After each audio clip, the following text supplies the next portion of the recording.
It's time for Twit This Week in Tech. We got a great panel for you to talk about the Windows Surface event and Windows 1809. Daniel Rubino, executive editor at Windows Central, to talk about photography and just normal stuff, and a little whiskey and football. Aunt Pruitt from Tech Republic, and from KTLA, their tech reporter, Rich DeMuro.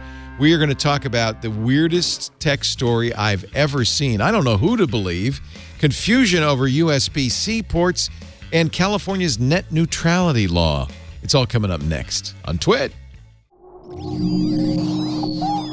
Netcasts you love. From people you trust. This is Twit.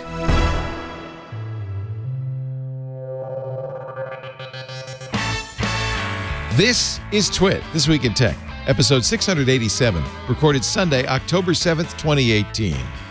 Odorless and Weightless hackers. This Week in Tech is brought to you by IT Pro TV. Build or expand your IT career with flexible training and binge-worthy content from IT Pro TV.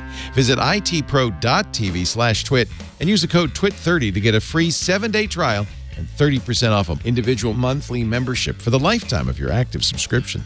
And by Casper, a sleep brand that continues to revolutionize its line of products to create an exceptionally comfortable sleep experience one night at a time. You can save $50 towards select mattresses by visiting casper.com/twit and using the promo code TWIT at checkout. And by Stamps.com. Buy and print real U.S. postage the instant you need it right from your desk. For our special offer, go to Stamps.com, click the microphone, and enter TWIT. And by Rocket Mortgage from Quicken Loans, introducing Rate Shield Approval. If you're in the market to buy a home, Rate Shield Approval locks up your rate for up to 90 days while you shop. It's a real game changer. Learn more and get started at rocketmortgage.com/twit2. It's time for Twit This Week in Tech, the show where we cover I'm sorry, did I come out a little explosively? I'm going to calm down now. If you're hungover or you've been watching football, the show where we talk about the tech news of the week with the best tech journalists I can round up at a short notice. Actually, we got a great panel for you. I want to welcome, start off with Daniel Rubino. We'll start on all the way on the right. Daniel is the executive editor of Windows Central. It's been an age since you've been on, so I'm thrilled to have you on again. Thank you for being here. Where are you located? I'm in Worcester, Massachusetts. Worcester. Spelled wrong, but okay. Spelled Worcestershire. Worcester.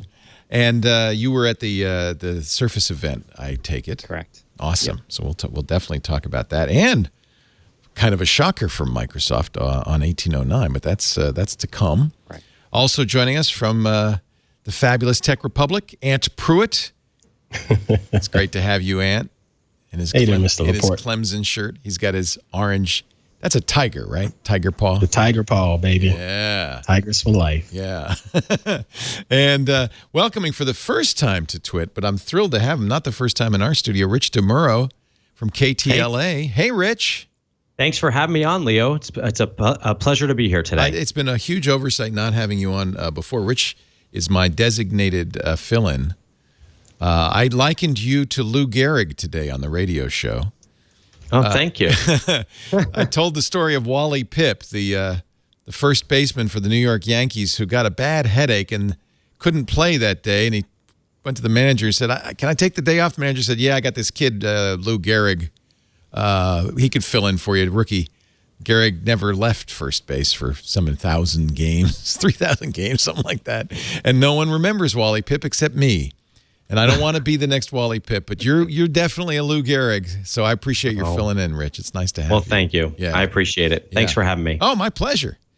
And I'm glad you're all here because there's a great conundrum facing us in the tech journalism community today. And it started on Thursday with Bloomberg Businessweek and some amazing reportage. 17 anonymous sources in government, 3-letter agencies, Amazon and Apple, said that Chinese spies had placed a tiny rice-sized microchip on Supermicro motherboards in 2015. These Supermicro motherboards were used in many, many places, servers by Apple, the Department of Defense. We even had one because this all came to light. Now I'm going to say this a couple of times in this story because I want to emphasize, according to Bloomberg Businessweek, we even had one because it was first discovered by Amazon when they were doing their due diligence.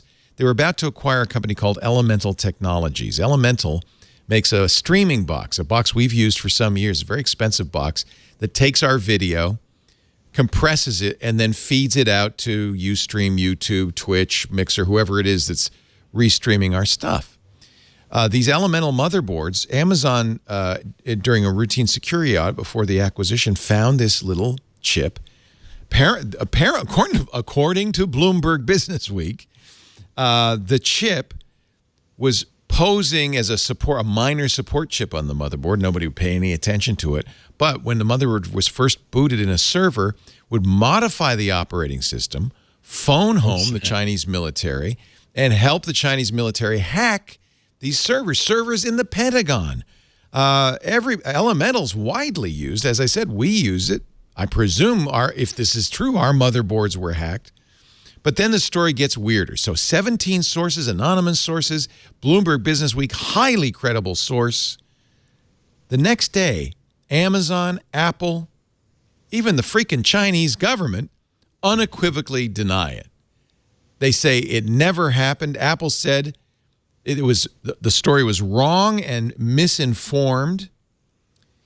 The Department of Homeland Security yesterday, well, actually, their denial was a little less unequivocal. They said, we have no reason to doubt. We have no reason to doubt that Apple and Amazon are telling the truth.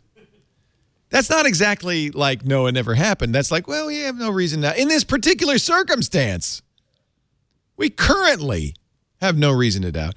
Nevertheless, the denials from Amazon and Apple were really strong. No, it didn't happen. Bloomberg's completely wrong. How does this happen? Is this Actually, I'm going to poll you. We'll start with you, Rich. Who's right? Oh, man. I feel like this is kind of the biggest fear of kind of the tech world, right? Like all this stuff is made over in China. This is kind of the perfect way of infiltrating the systems with a tiny chip that nobody recognizes or even cares to notice.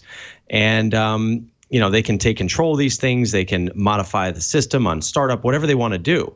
So it's tough for me to believe that Businessweek has this many people saying this happened and it hasn't happened. And I understand why these big companies, including Amazon and Apple, are strongly denying this because it's pretty bad for them if this happened to them. So I sort of believe it. And I think that just reading the story, I mean, it's fascinating. I mean, I couldn't put this thing down. Oh, yeah. It was like so well written and so like I just wanted to know more and more and more. But I think what was missing in this story to me is kind of the consequence, like concrete, like what they did with these little chips. And maybe I missed that, but I didn't see did they take down something? Did they, or is this all just like kind of laying in wait for something that they want to do in the future? That was kind of the part that I was confused upon. It's a great question. Ant, who do you believe? Initially, my gut is actually siding with Apple, just because of their history regarding security and privacy. And why would they lie, right? That would be a big deal for Apple PR to issue, and they issued 2 statements. Yeah. All right. They come forth pretty quickly about it, and then I just think back to other scenarios in the past with Apple, as far as like when we had that shooting at that school in California, and they wanted to search the phones, and Apple was trying to do the right thing from a privacy and security standpoint. So my gut just says I'm going to go with Apple. Now, had it just been Amazon saying, no, that's not true, I'd have had the hairy eyebrow. You don't trust it.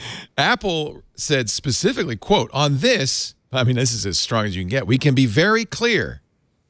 Apple has never found malicious chips, hardware manipulations, or vulnerabilities purposely planted in any server. Daniel Rubino, what do you think? You've been covering this for a long time. What do you think? Yeah, I'm leaning towards there's got to be some truth to this. Now, what we may not know are the exact details. Actually, we don't know the exact details. And there could be some crossed wires here on information. Maybe some hardware was shipped to Apple, but it was caught in time and never deployed it, in which case both things could be true. But right. There's been a lot of reports around Huawei and other companies too, right, about this possibility, this threat. And it works both ways. There's concerns too, the U.S. companies doing the same. I don't know. My hunch says that there's probably some truth to this. It's just a question of to what extent the damage was done. But none of this is surprising to anyone who's been covering this industry for the last couple of years, as this big concern over the strength of Chinese tech and its influence on the U.S. economy. Everybody knows that the way you wage war is changing from a pure, military exercise to more technological or information, in the case of what Russia's been doing or accused of been doing a lot recently. So just because the companies deny this stuff, if it's an issue of national security, they could be quite frankly told to don't talk about this because you don't want to expose those vulnerabilities. Maybe there's active investigations going on. We don't know all the details here, but I find it hard to believe with 17 sources that none of this is true. I think it's more about degrees at this point. Zach Whitaker, who writes about security at TechCrunch and has worked most recently at CBS, he's been covering security forever. He says, welcome to the murky world of national security reporting. He says, even with this story, my gut is mixed. There is one potential scenario that maybe means both of these, that the companies aren't lying, but the story is true. I have to say, to add myself to this poll, there's no way Bloomberg Businessweek runs this story unless, and they stand behind it, by the way, unless they absolutely have unequivocal evidence of this. 17 sources, all anonymous, yeah, but you'd have to say Bloomberg Businessweek is making this up. That's too many people to not be true. So here's maybe a very narrow, maybe the Apple PR team that responded, and this was John Gruber's theory, didn't know about it, right? If something like this happens, you're not going to send out a memo to everybody in Apple saying, hey, by the way, look what we found. You're going to keep it very quiet.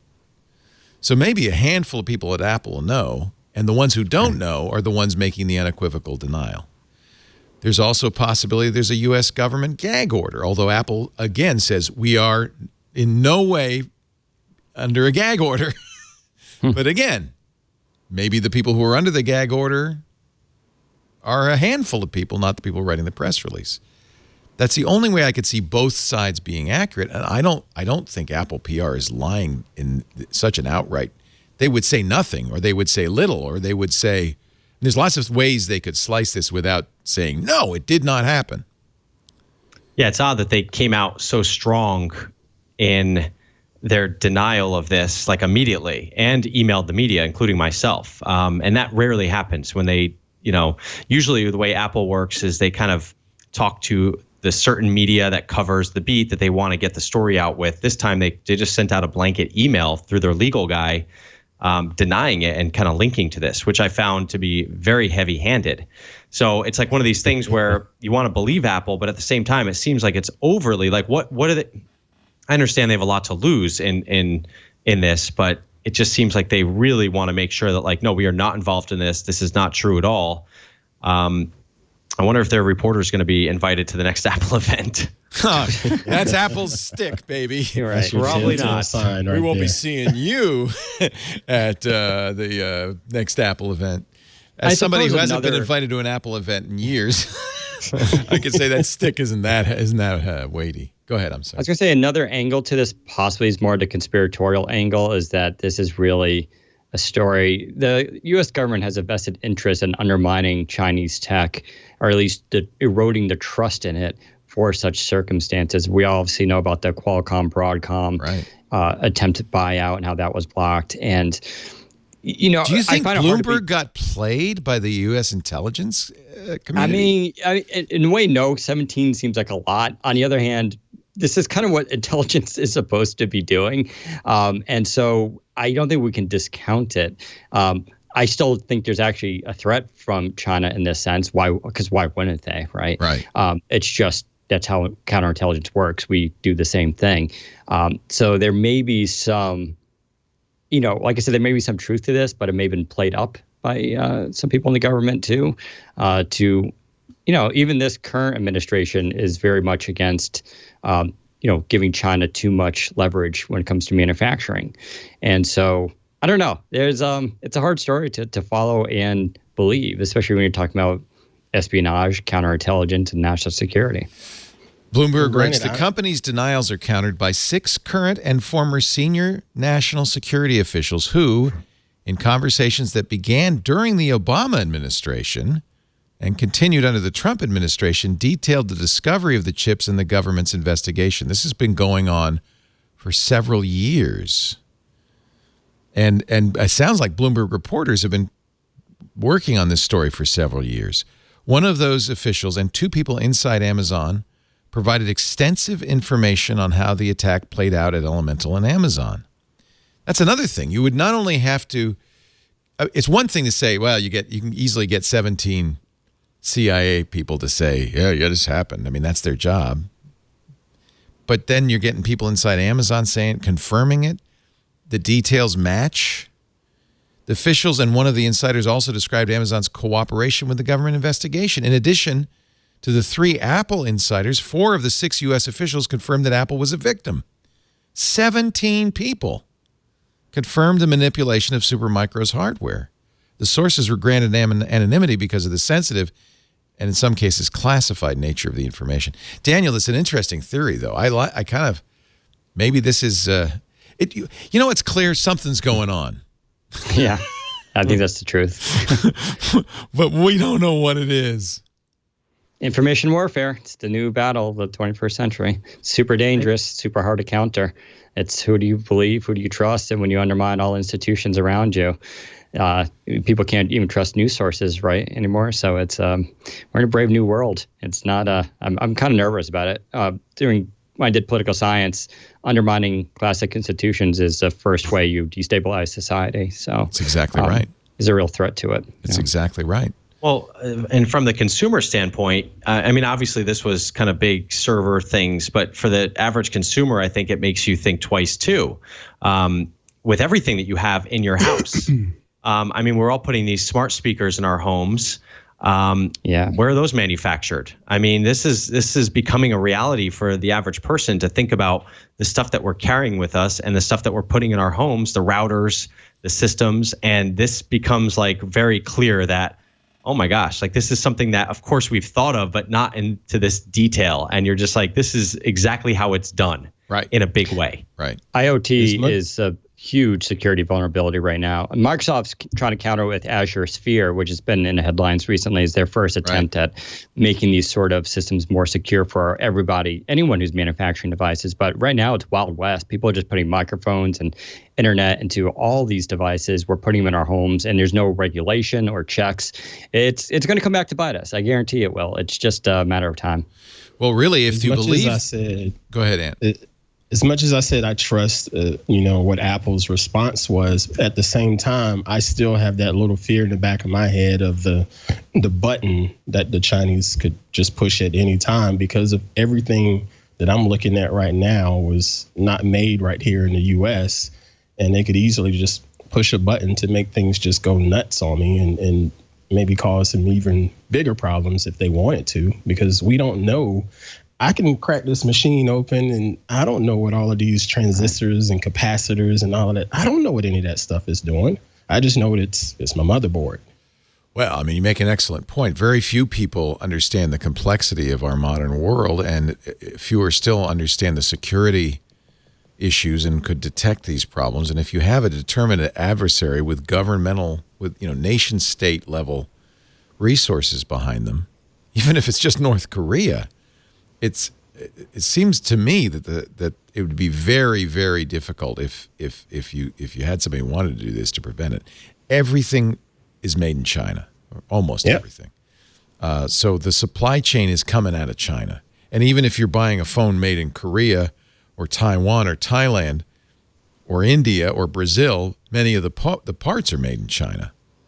So I doubt there's one consumer electronic device in your house that it hasn't something that was manufactured in China. I mean, I'm sitting here looking at junk on my desk. You know, this is a power distribution board. Pretty sure this was not made in the USA. Yeah. You know, does it say Super Micro on it? Just look for that. Yeah. It's like the equivalent of the Intel Inside sticker. Can you imagine if Super Micro had one of those and now everyone just sees those?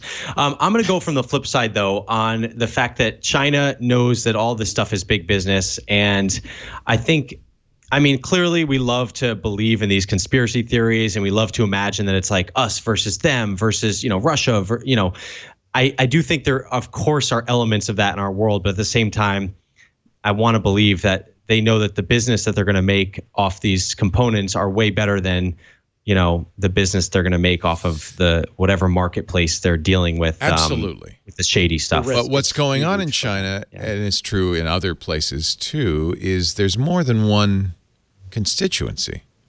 So there are absolutely, I would say most of the Chinese government wants to maintain good relations because, after all, we're their biggest market. On the other hand, there are, and this hack, it's presumed came from the Chinese military. There are, I'm sure, hardliners in the Chinese military who say, yeah, just in case, let's be ready for cyber warfare. I don't think it's monolithic, in other words. And I completely agree with you, Daniel. This completely could be a conspiracy from the United States government who wants us to say exactly that. Mm-hmm. It's crazy. What a time to be alive. At this point, the only way America can hack the rest of the world is by putting something in a Frappuccino. Because that's the only thing. The only thing we're exporting is Starbucks. Wait, we got Facebook, though. Facebook, I hear, is not so secure these days. Yeah, that's a good point. Yeah. What a world. What a world we live in. But it was almost inevitable when the tools we use got so complex. Jerry Pournelle, I've mentioned this to Jerry before he passed, in his book Lucifer's Hammer. The story is that a giant asteroid hits the great book. Yeah, isn't it good? And there's just a few survivors in the world who kind of have to cobble together existence again. But he points out that we live in a world where we use stuff every day. We have no idea how it works, nor could we recreate it if we had to. And that's your car, that's your freaking microwave oven, let alone your computers and your phones. I'm guilty. We're all guilty. And I don't think there's any one person who could do this, who could recreate this. So that's kind of the consequence of that is there's a huge amount of trust in using all of this stuff. And if you had an actor who decided that he didn't care about being trusted or wanted to subvert this, it's a little, is it chilling or is it industrial espionage? I mean, so a lot of these servers are used by the Department of Defense. These elemental servers alone are used all over the place. The CIA, the NSA, they're used in drone placement. They're used controllers. They're used all over the place. But here's the question: has anyone cracked one of these open and found this little chip? I mean, wouldn't that be the first thing that one of these companies would do? Is kind of look in there? I mean, I know it's only been a couple of days since the story came out, but wouldn't that be part of this reporting? I mean, I think that's what the original report actually did say, was that when Amazon was looking to buy Elemental, they sent their boards for review to a third-party company who found a little chip on there that was not part of the original diagram designed for that chipset, and that's what the red flag was. And then I think trying to figure out what it does or its potential was a matter of sort of reverse engineering it. But well, I can bet that everybody who has a super micro motherboard and has the capability. The problem is who has the capability. There's a lot of little chips on there. Have you ever looked at a little motherboard? Yeah. And they're labeled. But I mean, I don't know how you would have to take the thing apart, test each one individually. All right. Non-trivial. And who has those resources?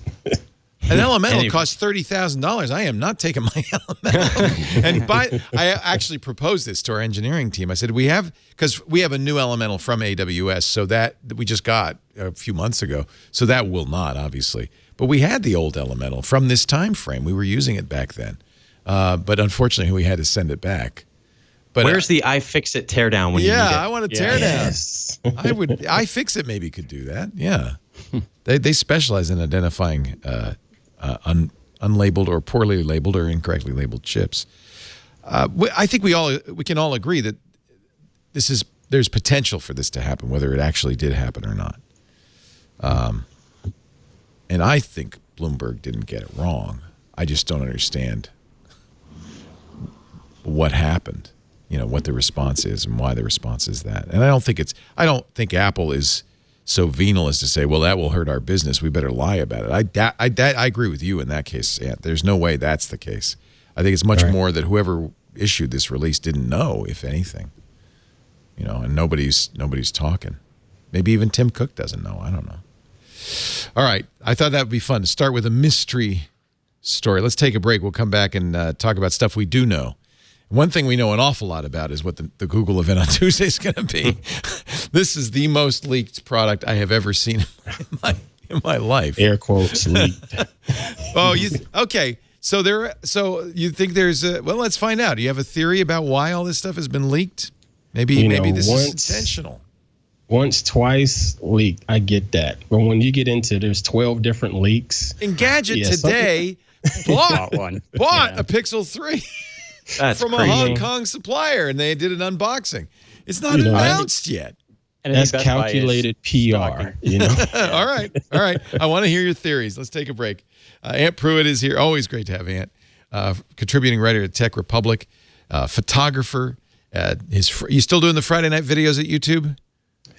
It's paused right now because of football season with my kids playing ball, and sometimes we end up traveling Friday night for football. So I've sort of been doing them here and there just to keep them rolling, but I still love doing it when I can. It's nice. It's always there are plenty of them on Ant's YouTube page. You have lots to look at. Also, Daniel Rubino is here. He is executive editor at Windows Central, one of the key Windows Microsoft journalists out there. We'll talk about the Surface event in just a little bit and kind of a big oops. In fact, when we come back, let's talk about it. The big oops from Microsoft. Rich DeMuro from KTLA, richontech.tv is his website. His podcast is there. His stories are there, and you can catch him on KTLA, Channel 5 in Los Angeles. Did you warn your viewers about the sonic boom coming up in a couple hours? Oh, my gosh. I did not, but I think our news did. I did. I warned them.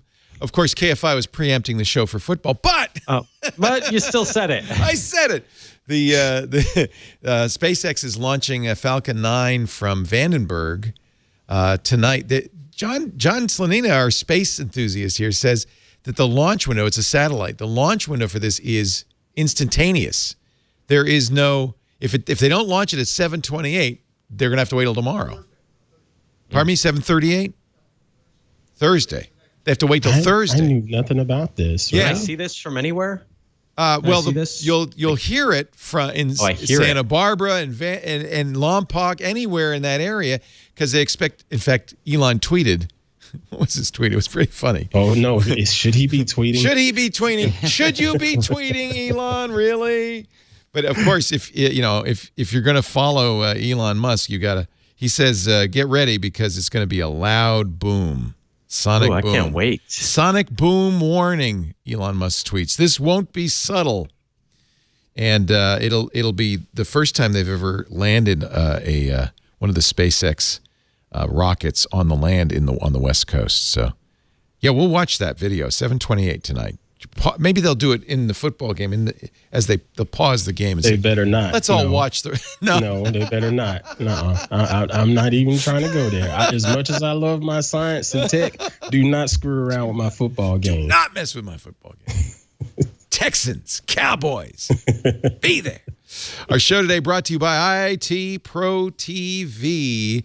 A recent study from MIT found that IT occupations between 2004 and 2017 grew 19.5%. That's 8 times the growth rate for other jobs over that past decade.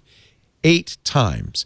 And I know from other research that there are 1 million IT security jobs unfilled, ready for you.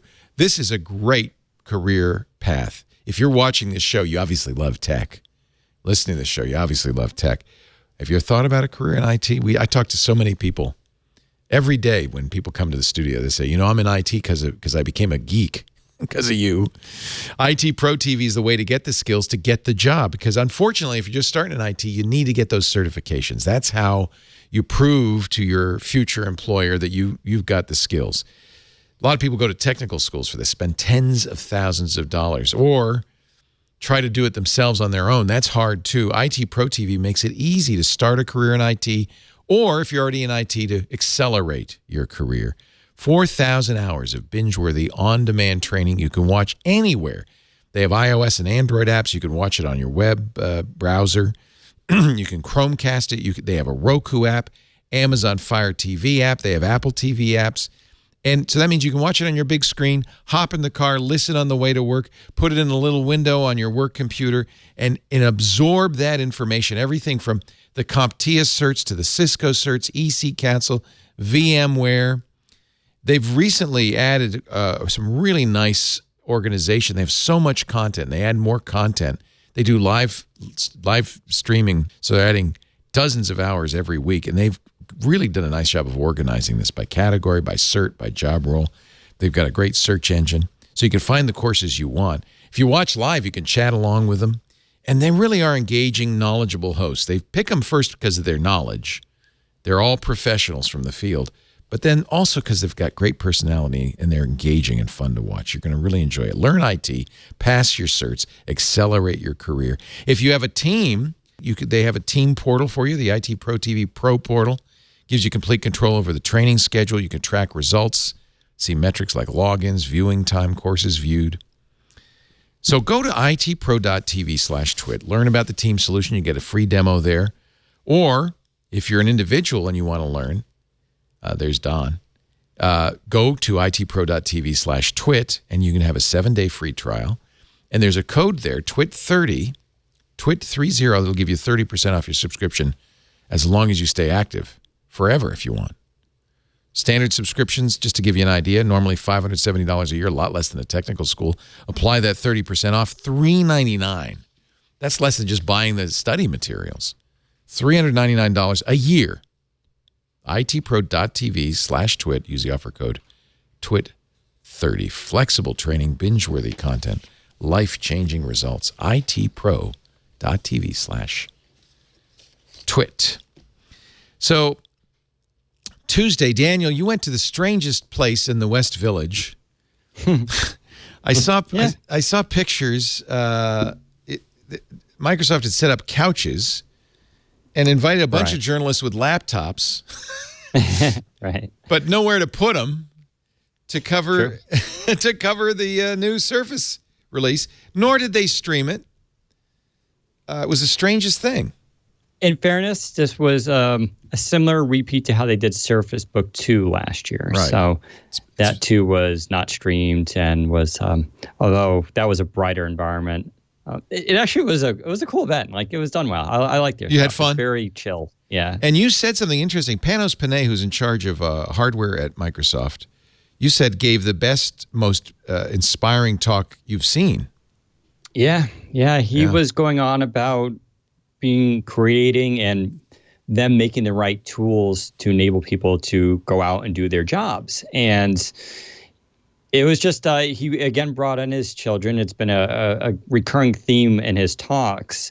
And that's not just to brag about his adorable kids, but also just to talk about the human element in technology. That's nice. Yeah. And he showed his daughter playing piano, and this like one moment she had where she got really inspired because she was like kind of nailing it.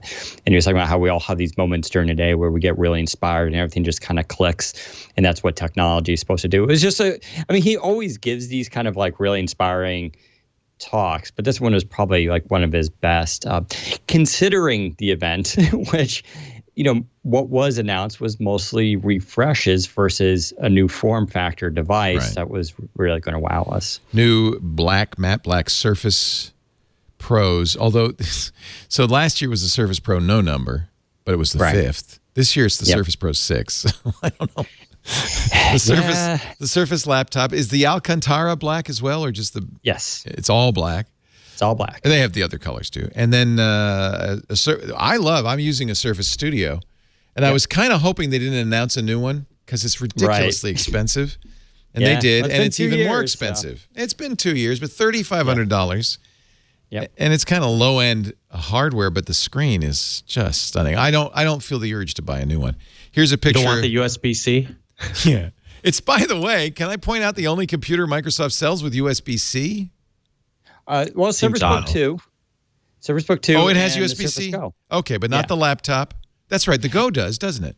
Not the laptop. The Surface Go's got Type-C. Surface Pro and laptop does not. Yes. And Paul Thurrott, who is pictured here in shorts, along with Brad Sams. By the way, Panos wasn't the only person who brought his kids. Apparently, Bradley Cooper showed up with his baby. Yeah. No one. I didn't really hear about that till after the event. I was like, oh, okay. That's a little weird. It is a little weird. Yeah. But wait, I want to go back to those the couches, because here's the thing. Like, this has always been kind of my problem with the Surface, and I love the Surface, the Pro, but like, isn't it really tough to actually type on it? It's not, as Mary Jo Foley calls, it's not lappable. Right. Something that small is pretty difficult. Notice, by the way, Mary Jo Foley took this picture. She has an HP laptop that's sitting on the right on there that is lappable. Brad seems to be doing all right with his Surface Book. Paul is attempting, I think, to use a Surface Pro. Panay took that. Laptop. Oh, it's a Surface laptop? Okay. He took it. Yeah. He took it away. I don't know if Paul ever got it back. Nor did he get a new one. The lappable thing is strictly related to your leg size. So that's not to say anything about Mary Jo, but I have very long It's actually, let's be more technically accurate, it's femur length. Yeah, femur length, exactly. Yes. Yeah, so I have zero issue. I'm getting my it. Surface out. You have to have a certain length femur. Yes.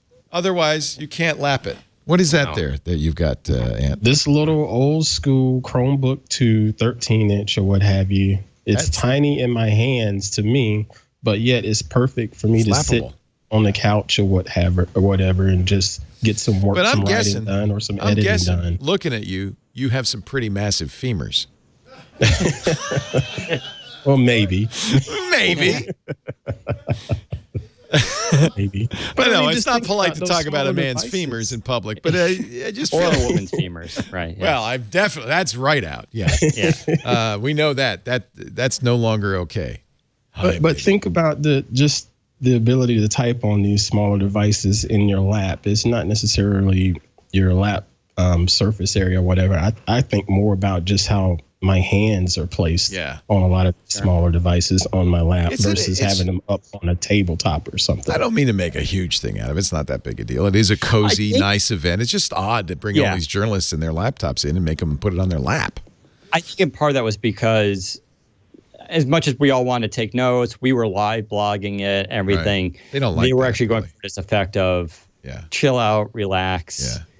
You don't need to take every note here. And to be honest, the presentation was pretty vague anyway. So it wasn't a lot of detail. It was just like Surface Laptop 2 and Surface Pro 6. But they didn't go into, they didn't even talk about the actual processors. They just said like 8th generation. Yeah, we don't know what the processors are.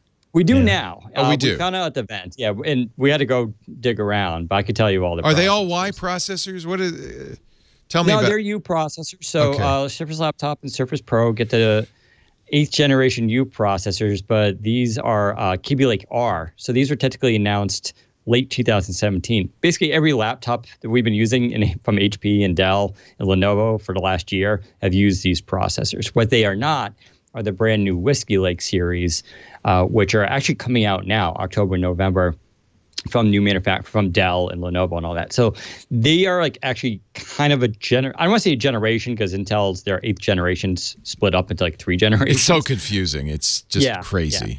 But they're using basically last year's chip. And this is key because I was hoping, and I wrote an article talking about if they go with Whiskey Lake allows them to get 4 extra PCIe lanes, 16 versus 12. That's the big thing with the 15 watts.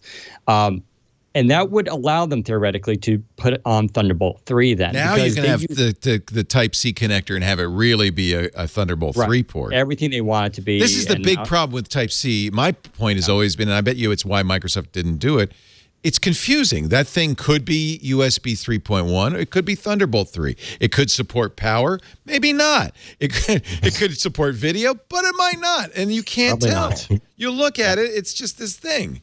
On the other hand, they used it on Surface Go, so they do use it. I find the confusion argument a little bit getting old. Like, I feel like you could do 3.1 with power delivery now and be fine. Thunderbolt 3 is another bag, but the reason they have such problems is because Surface Pro has the keyboard Connect uses PCIe lanes, and the actual Surface Connect uses around 4 PCIe lanes too. You think of the Surface Connect port as basically a modified version of Thunderbolt 3 already. Right. So when you do all that, they ran out of PCIe lanes. That's why they need the Whiskey Link. That's why they need Whiskey Link. But that would also involve a significant redesign, both internally and also externally now with the ports. And it's clear they came into this with, we're just going to refresh this line at a minimum cost. That's really what it is, right? It's not, We know one product that does have Type-C, the new Microsoft Surface headphones. Yes. That has a Type-C connector, but it's just for charging. These have multi-level noise canceling, which is kind of cool. Why do you think Microsoft is going into this business?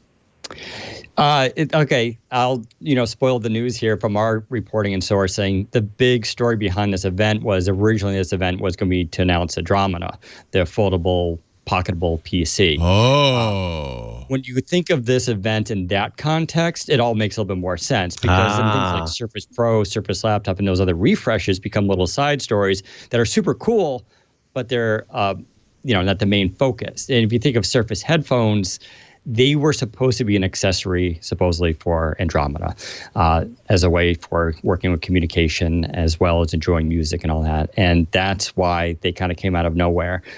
But Andromeda is on the back burner, or rather, they're doing a lot of work on the software experience because that's not straight Windows 10. That's Windows Core OS, the new Andromeda experience, which is now still being worked on. So this has been leaked out, and people have been talking about Andromeda for months and months and months. Yeah. What is a foldable tablet? I don't even know what that means. So at least going by the patent designs and everything we hear, this is actually a 2-screen device. But Microsoft has invested a lot of research into, and you can just read their patents online about this, because you're going to have like a hinge in the center where the 2 screens meet. So they've been working on technology such that the way, if you have it curves just like a book on the inside, the glass, just like a binding works. But they've been working on technology so that the light emitting from the LCD at that curve does not appear to be curved. So this, wait a minute, let me understand. There's a hinge, in the middle, but is it one screen that folds? It's 2 screens. It's 2 screens. So it's not a single LCD. We've seen that technology before. Samsung's supposedly working on it as well, as well as LG. But that's not it. These are 2 separate displays. This is kind of like the Courier thing that was rumored for years. Exactly. Yeah, the roots of this go back to Courier. It's the idea of a pocketable journal that you carry around with you. So how big is this thing? We don't actually know. I believe it's between 6 and 7 inches. But it's tiny. Yeah, it's supposed to actually be able to fold up, and you should be able to fit it into your pocket. But we don't know the exact dimensions of it. They presumably have a few prototypes that they're toying around with. But the technology is you can use either display. It rotates around. You can keep the displays open. They can turn off independently. I've seen some of the way the software operates already. It looks like a combination. If you take Windows 10 with some elements of Windows 10 Mobile with some of the gestures of Windows 8, this is what this kind of looks like. There's still a start menu, but it's sort of like the start menu in Windows 10. You can bring up an app list. You have swipe gestures. And when you turn on the device, the first thing that comes up is a new app called Journal app that you take notes on. But it's built around the idea of a pen and this idea of inking. It's not a phone, but it can make phone calls. So it's don't call it the Surface Phone. They'll get upset. Yeah, exactly. Yeah. So it's supposed to redefine what a companion pocketable PC is supposed to be in 2019, 2020, whenever it's supposed to come out. But it's this idea, if you take a phone today, like a smartphone, how we use them, and you start from scratch and be like, okay, do people even make phone calls on these things anymore? No. Okay, so let's rethink about what people are doing on these things and want to do with them. And it's clear people want large displays, but in a form factor they can carry around. This is actually pretty cool. Is what you know about this all from the patent filings, or are there other? No, because we've seen bits of the operating system, and we've talked to people. Okay. It's The Verge. Tom Warren did an article. I mean, this is supposed to be Panos Panay's pet project. Basically, it's like his kind of ultimate device. It would be. I mean, it would be a big deal if they released this, potentially iPhone level device, and I could see why Panay might hitch the start of this. So it was. Do you think it really was supposed to be an Andromeda event? Yeah, we've been anticipating this was going to be the event going back to the beginning of the year, and even a little bit late 2017. They have. I would describe them as sort of windows where they try to launch hardware, but it all comes down to you got to be able to make it. You can't. I mean, yeah. I was like, why? Like even Surface Studio, I was like, why did you guys release this now? And they simply said because it's ready. Right. And that's when they release hardware. It's that simple. It's like when it reaches a threshold and they feel confident about it. And this device, there's a lot riding on it. They got to really thread the needle on it to get it right. And so I don't think they're going to release it till they have the entire OS operating experience solid and they can actually believe in it. So it's not Windows 10 as we have it now. It's a modified version of Windows 10. It's called Windows Core OS. If you think of what you see as the exterior of Windows 10 these days, with minus all the bloat from the last 25 years, 30 years of Windows, the legacy aspects, they're kind of taking the best aspects of how Chrome OS runs, but it looks like Windows 10. And there's different UI experiences. So there's one called Polaris for desktop. There's Aruba, which is what the Hub 2 is called. There's one for HoloLens. And then there's going to be one for mobile called Andromeda. And so these all have flexible UIs that can adapt to the hardware, but they don't require bulky processors and a lot of horsepower. So it's sort of like how Windows 10 Mobile was, but even Windows 10 Mobile is built off of legacy software. And we see this happen. Panos Panay, if he's listening, just shivered. Yeah. No. Yeah. Don't compare us. If you think of it as that, we're seeing it in front of us. Every time they take legacy control panel systems and put it into the new settings. That's part of this. They're shifting all this core code, which has been written for 20 years, and they have to go through the shell and decouple it. It's always baffled me because they keep the old control panel and they put in the new control panel. All that does is confuse users, but makes a little bit more sense if this is a direction they're heading. Yeah, if you look at the fall update, which we'll want to talk about, we can. They've been taking even aspects of drivers and everything and putting it. And so the OS is becoming UWP. It's becoming that design. There'll always be Windows 10 Pro for enterprise, hospitals, and all that. But where they're when you say UWP, are you talking? I mean, that's the Microsoft Store apps. But are you talking like Windows 10s? Yeah, it will be a form of Windows 10s. That's the Windows that will only run apps from the store, no other apps. Yeah, exactly, and that's their future. There will be solutions to running Win32, which are called Veil and Rail, which are methods to stream either locally through containerized versions of Win32 or through streaming. So they have solutions for that. But mind you, we're talking about where Windows will be in 5 to 10 years. That's where they see it going. Here's a mock-up of what this might look like. Yeah. Mr. Laporte, you said a second ago, wow, this is cool. What do you find cool about this in particular? I'm curious. Obviously, you do not, right? You wouldn't be caught dead carrying this thing. Is that what you're saying? I'm with you. I'm trying to figure out. I agree. I'm like, I don't know if I need this, but you want it? Oh, come on. Okay, let me tell you. From an innovation standpoint. Okay. So I carry around, and I think you all do, a slab of glass, your smartphone. That's not a phone. Right. That's what's interesting about this thing. This thing, the form factor of this thing is based on it being a phone, but it hasn't been a phone in a few years.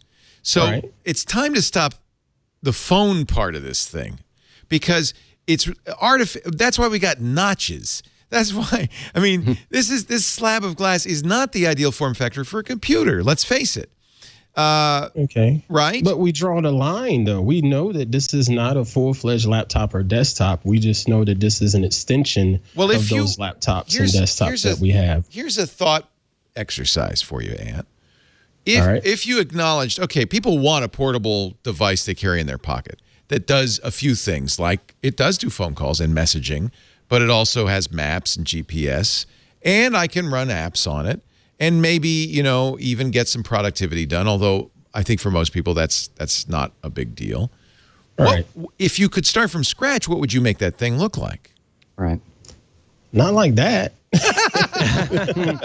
Is it too big? Is that what you don't like about it? It looks like the old Windows CE, like what were those called? Yeah. That's why I said Panos Panay does not like it when you say Windows Mobile, because that was they do want to distance themselves from that. Yeah, that was a flop. But this has a completely different. I should point out, this is a render based on those patents. This is not. Correct. Yeah, but let's just think about a few different use cases out there. You have your enterprise people that could potentially use it in sales or something like that, or marketing or what have you. You have your creative folks, and you have just your regular average people, consumers. All right, so if you look at those three different verticals, what are they using it for? The sales guys could probably same thing you use your smartphone for. You beat me to my point. What's the point of this when the smartphone is probably going to do the exact same thing that this larger device can do and take up less real estate in my bag or in my pocket? Well, we're already seeing people making these phones bigger and bigger. Apple's new XS Max, the Note 9, and the Note 9 are really on the edge of too big for this form factor, right? Right. I agree with that. So they don't need to make these much larger than that. There's a desire, though, for a bigger screen. Samsung's rumored to be working on it. I mean, they basically flat out admitted they're working on a dual screen device, too. It operates differently, but if you look at what Samsung's doing with DeX, the Note 9 plugs right into any Type-C monitor, becomes basically a computer. It has a pen. All computing is going down this road of making these things more powerful. The problem, I would say, with Samsung and Android is they have to hack around Android to get it to do what they want, where Microsoft is building an experience natively. Well, and who has a huge advantage is Apple. There's Anantech just reviewed the XS Max and said these chips are almost as fast as desktop chips. Sure. Yeah. And Apple's about to do all of their own silicon. And they'll probably add a pencil support in the coming years. Yeah. So now that doesn't, just because everybody says that's the next thing doesn't mean the consumers are going to say it, obviously. But you have to take a little bit of a chance. And just because I think this is legacy. I'm holding up a smartphone. I think that's a legacy design, and it's a real holdover to really the phone. It's based still on looking like a phone. And so that's why I say it makes sense to maybe think about, well, what would you want for a pocket computing device? But what don't you like about this? What is wrong with this? It just seems like it's trying to solve a problem that doesn't exist. And I think you could say that about all technology, though. If you go back to right, a lot of it. There's a lot of tech that's doing that, and it just sort of. I don't have a problem with trying to innovate, but I think there are a lot of times where these companies are just doing just too much. I'm like, really, that's not necessary.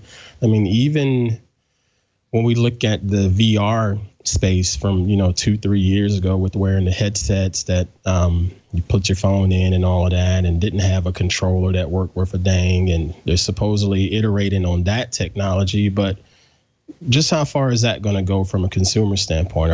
What are the applications for that that's going to look good on the at the end of the ledger? Is it too big? I kind of like the idea of that, though, because it they're bringing that technology to everyone. They're saying all you need is a phone and a piece of cardboard. I mean, that's what Google's kind of approach was at the beginning, and I thought that was cool. That was really cool. Now, I don't think that's the end all. Like they gave up. Yeah, well, that's Google for you in a nutshell. Yeah, I was going to say Google's not don't be evil. That's cool, but we give up. Yeah, they have an attention span worse than like a 2-year-old. I mean, it's like Gmail has been the longest thing going that they have put out in search. Did you see they're going to kill inbox? Everything. Yep. It's just this is what I say with even with like the mesh networking that Google has. Their system works perfectly fine, but it's like they do a big launch for it, and then Google Wi-Fi, you never hear about it again, and then ignore it. Yeah. To be fair, and that's the same thing with all their stuff. virtual reality will be forever niche and related to gaming, and that's totally fine. It's very good at that. But the future that everybody else knows is the reality is mixed augmented reality. or mixed, as Microsoft Right. called it. I agree completely. Exactly. Yeah. I mean, Microsoft has been, upfront, they're trying to invent, and they may already be working on it, basically a system of goggles that switches between VR and mixed reality. The idea they tint when you want to do virtual, and then they go clear for augmented. Yeah, but so it's you going to can be do both. augmented reality. That's where that technology I think people don't works. want. Imagine you're wearing these glasses and all of a sudden they tint and you can't see what's going on around you. That's just not a good user interface. So ultimately, people won't be doing that so much. Maybe if you're sitting in a chair at home and you're safe, you'll play a game. It's funny, on the show The First on Hulu with Sean Penn. I love that show, by the way. They all have those sunglasses. They put them on and they tint. They actually do augmented and virtual reality. Yeah, he wants to show somebody a video of their son, and he takes his glasses off and says, "Here," and then he says, "Cue up, rewind, play," and the guy and the father's wearing the glasses. And by the way, I want to point out that our guest last week or the week before, Amy Webb, the futurist, is the person who wrote the Bible for that show, The First, on what it would look like in 2030. She did a great job. Didn't she? It's very credible. It's kind of like now, but a little bit more. Just a little bit tweaked. Yeah. And they're all wearing, you notice, something in their ear. Yeah. So I do think that maybe that's the end game where the screen starts to kind of disappear and become part of your stuff. But we're not there yet. And then it makes sense there might be an interim device that is a little bit of a bigger screen, a little bit more capability. I don't know. I mean, I think your reaction, Ant, is really interesting because you're probably not alone. That a lot of consumers will go, "That? No, thanks." Like, why? I think that's a common. But we can all go back to smartphones. I was using a Trio back in 2006, and I was like, "This is the coolest thing in the world." You know, you get a small computer. I showed all my friends; they could not care less. Yeah, they're like, and no one wanted to pay for data. No one got it, and now here we are. Everybody, if you don't have a smartphone, you're weird. So I find all technology seems unnecessary until everybody has it. Yeah. But clearly Microsoft's in a position. They lost mobile. They lost the phone stuff. So they're asking the next question. All right, what comes next after the current, thing? And that's a hard question. I'm not saying this is necessarily the answer. I'm just saying they're trying to go ahead of the curve, and that's what they're trying to answer. Every company in tech has to do that because you're only as good as your next product. It's what I like about Microsoft is the attempt that they made for creators, like that Surface Studio that you have right there in front of you. I love this thing. I think that thing is just awesome for a content creator that can sit down and really immerse themselves into their work and into their content that they're trying to create. And I personally wish Microsoft would continue along that road and making this stuff more accessible to creators out there that are trying to get started, whether it's the Surface Book, just continue to make it robust and something that everybody can grab. Because every time I heard about the Surface Books in the last couple of years, they look great in their ads and all of the specs sound great, but it seems like every reviewer just poo-pooed them after, a couple weeks of use. The keyboard was this or that, or the fabric on it felt weird and this was falling apart. The hinge wasn't just right. There was always something. That's our job. I'm like, why do I want to invest in that if everyone is complaining about it? I got a computer. We're going to get back to 1809 in a second, but I got a computer for you. The HP Folio. It's a leather computer. How about that? Yeah. How about that? This is a really cool. I've been. It's pigskin, by the way, Ant. That's pigskin. Yeah, just keep Don't ruining throw it. pigskin for me.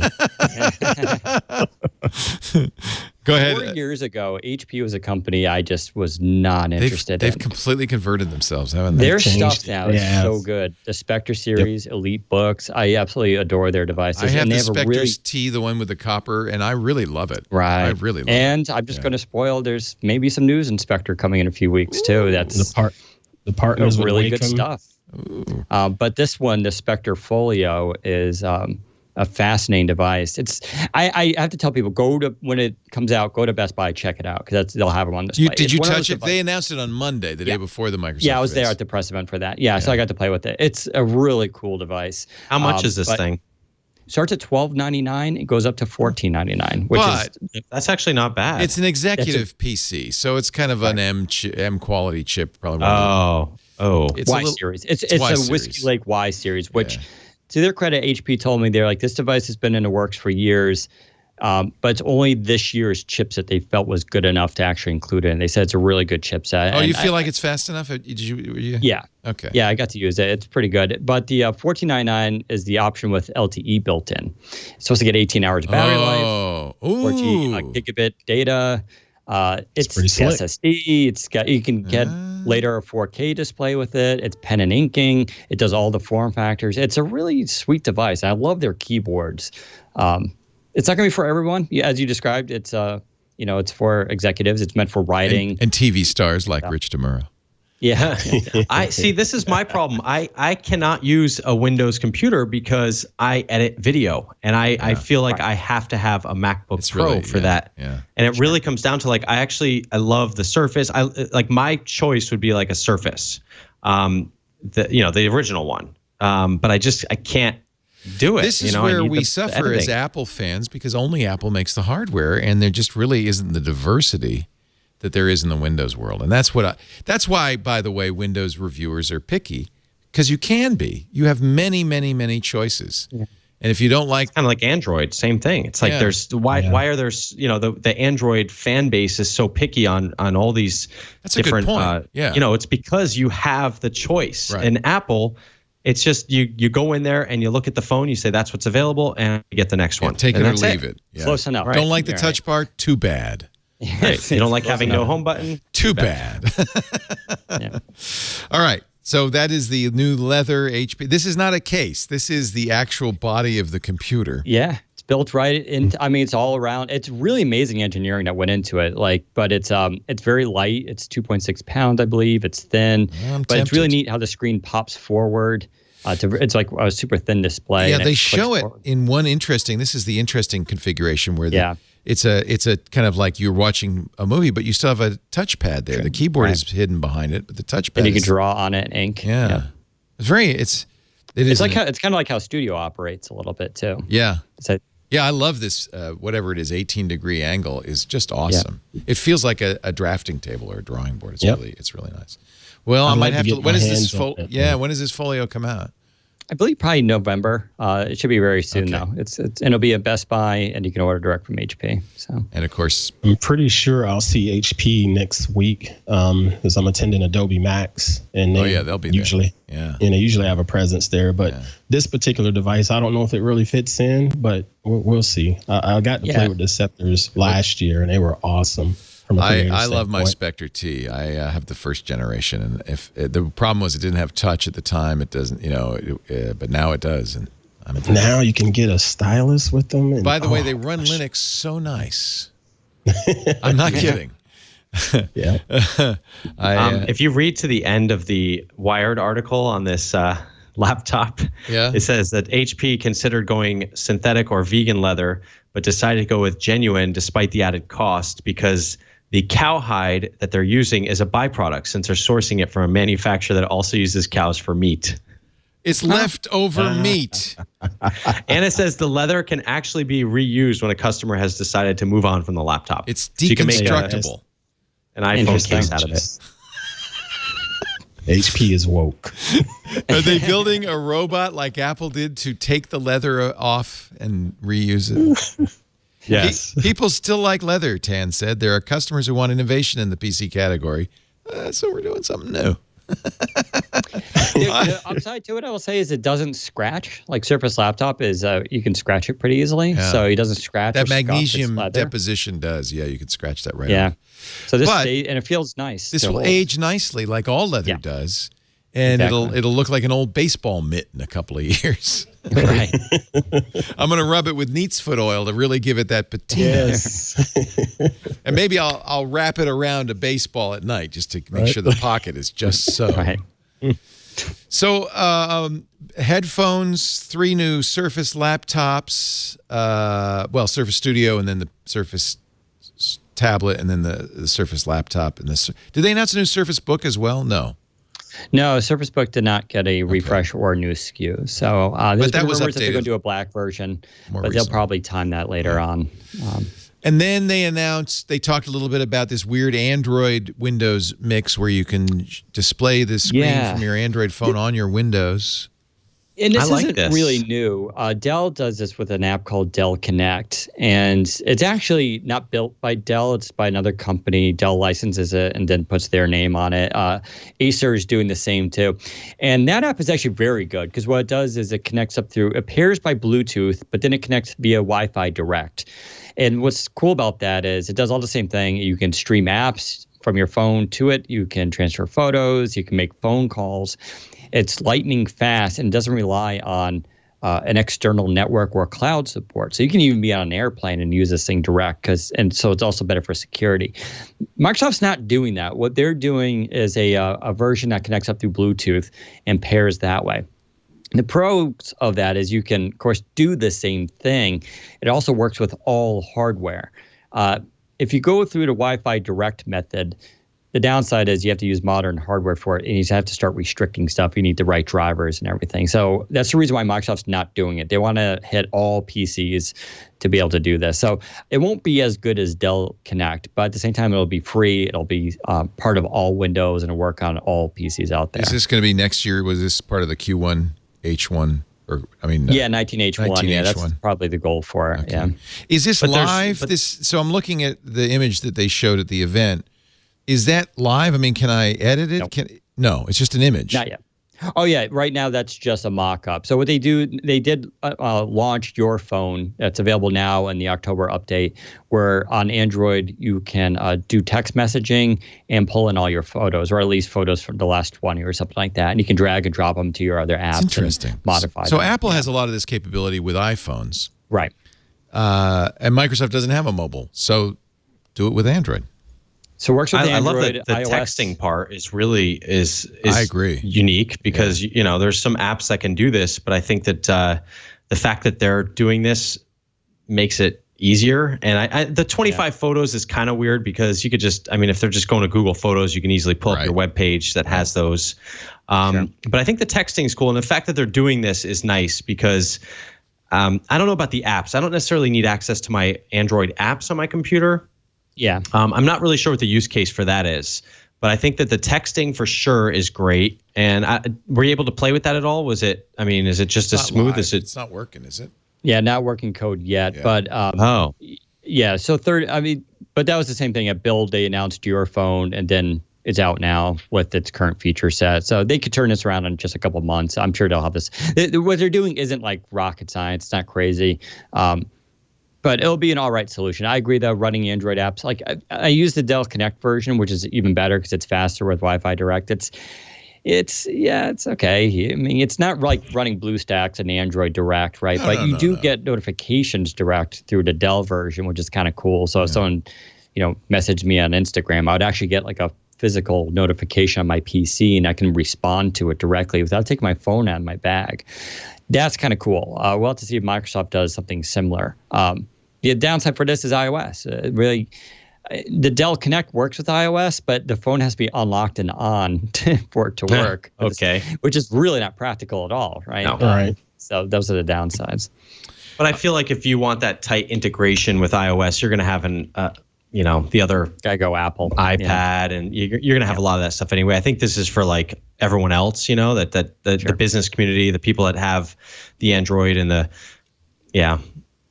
Where's your whiskey, Ant? You usually have a whiskey around there. Well, sir, you did ask. Wow, take a sip. Because we're going to take a break. Ant Pruitt, Tech Republic, from KTLA, Rich DeMuro, and, of course, from Windows Central, the great Daniel Rubino. It's good to have all three of you. I slept nice last night on my Casper. I hope you did. You don't have a Casper? What, are you nuts? Casper is the mattress. Casper is an online retailer of premium mattresses for a fraction of the cost, and they are totally revolutionizing the mattress industry by eliminating the middleman, the showrooms, the resellers. Those people mark it up a lot. When I found out how much, I was kind of aghast. Well, take out that extra markup. Get a great mattress, more than great, obsessively engineered mattress at a price much closer to cost, a fair price. The original Casper mattress we have combines multiple supportive memory foams for a sleep surface with just the right sink and just the right bounce. It's nice to have both. You kind of sink into it, but at the same time, it's firm. It supports you. And this is really important. I'm learning more and more how important this is. It's breathable, which means you sleep cool. Regulating your temperature through the night is one of the most important things to having a good night's sleep.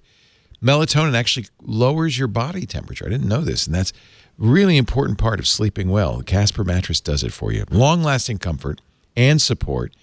Plus, you buy it online, and I know what you're saying, but wait a minute, I haven't even tried it. Well, you get to try it risk-free for 100 nights. If at any point they offer free delivery and painless returns, any point in that 100-day period, just say, yeah, it's not for me. They come, they get it, and they refund you every penny. Casper mattresses are awesome, and there isn't any risk because you get to try it for 100 nights. Of course, they're made in the U.S. They uphold the highest environmental production standards.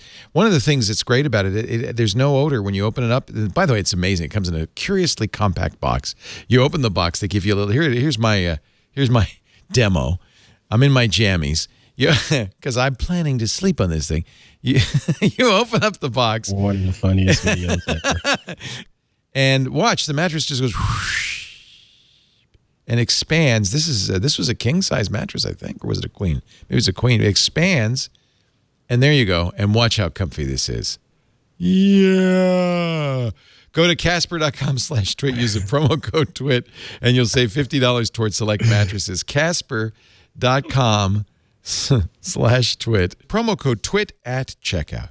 Terms and conditions apply. Free shipping and returns to the U.S. and Canada. Casper.com/twit. Get a great night's sleep. That's so important. As I get older, I realize that's kind of all that really matters in life is a good night's sleep. We had a fun week this week on Twit, and in fact, we've made you a little promotional video for your delectation. Watch. Previously on Twit. Just got it. Uh-oh. Just got it. This is a test of the... You got it too. All my phones are going off. Oh, no. Help me. Help me. Oh, my God. This week in Google. I brought Matthew on because of this article. Explain yourself, Matthew. Explain yourself in this Columbia Journalism. Is the podcast bubble bursting? Security Now. We're going to take a look at this recent massive Facebook security breach, how a very clever leveraging of a subtle mistake was turned into a mess for Facebook, and what lessons we can learn from it. Tech News Weekly. The big news this morning involves a report released by Bloomberg that illustrates how Chinese spies reportedly have hacked their way into the supply chain of nearly 30 U.S. companies. If true, then this is basically going to lead to huge numbers of companies having to rip and replace motherboards. If untrue, then two journalists have just ruined their professional careers. Twit. We read the tech news, so you don't have to. Thank Ian Thompson in a nutshell. Somebody's in trouble. Don't know who, but somebody is in trouble. Speaking of trouble, Microsoft also at this event, Daniel, announced that they were, as of last Tuesday, going to make 1809, the new feature update, the fall feature update, available. It was one of those things where you have to be a seeker to get it initially. I was a seeker. You go out to the Windows Update and you see if it's there, and it is. And I install it on my Surface Studio, on my Microsoft Surface Go. I installed it on my Lenovo. No problems. Everything went fine. And then Microsoft said, whoops. People are reporting data loss installing this update. One person on the Microsoft boards mentioned 220 gigabytes in his documents folder gone. Oh, snap. Gone. So Microsoft said, well, we're not going to push it out just yet. Yeah. What's going on? This Microsoft did not need this news. I mean, no company wants this news, but yeah, this is not good. I think it highlights some flaws in the Insider program.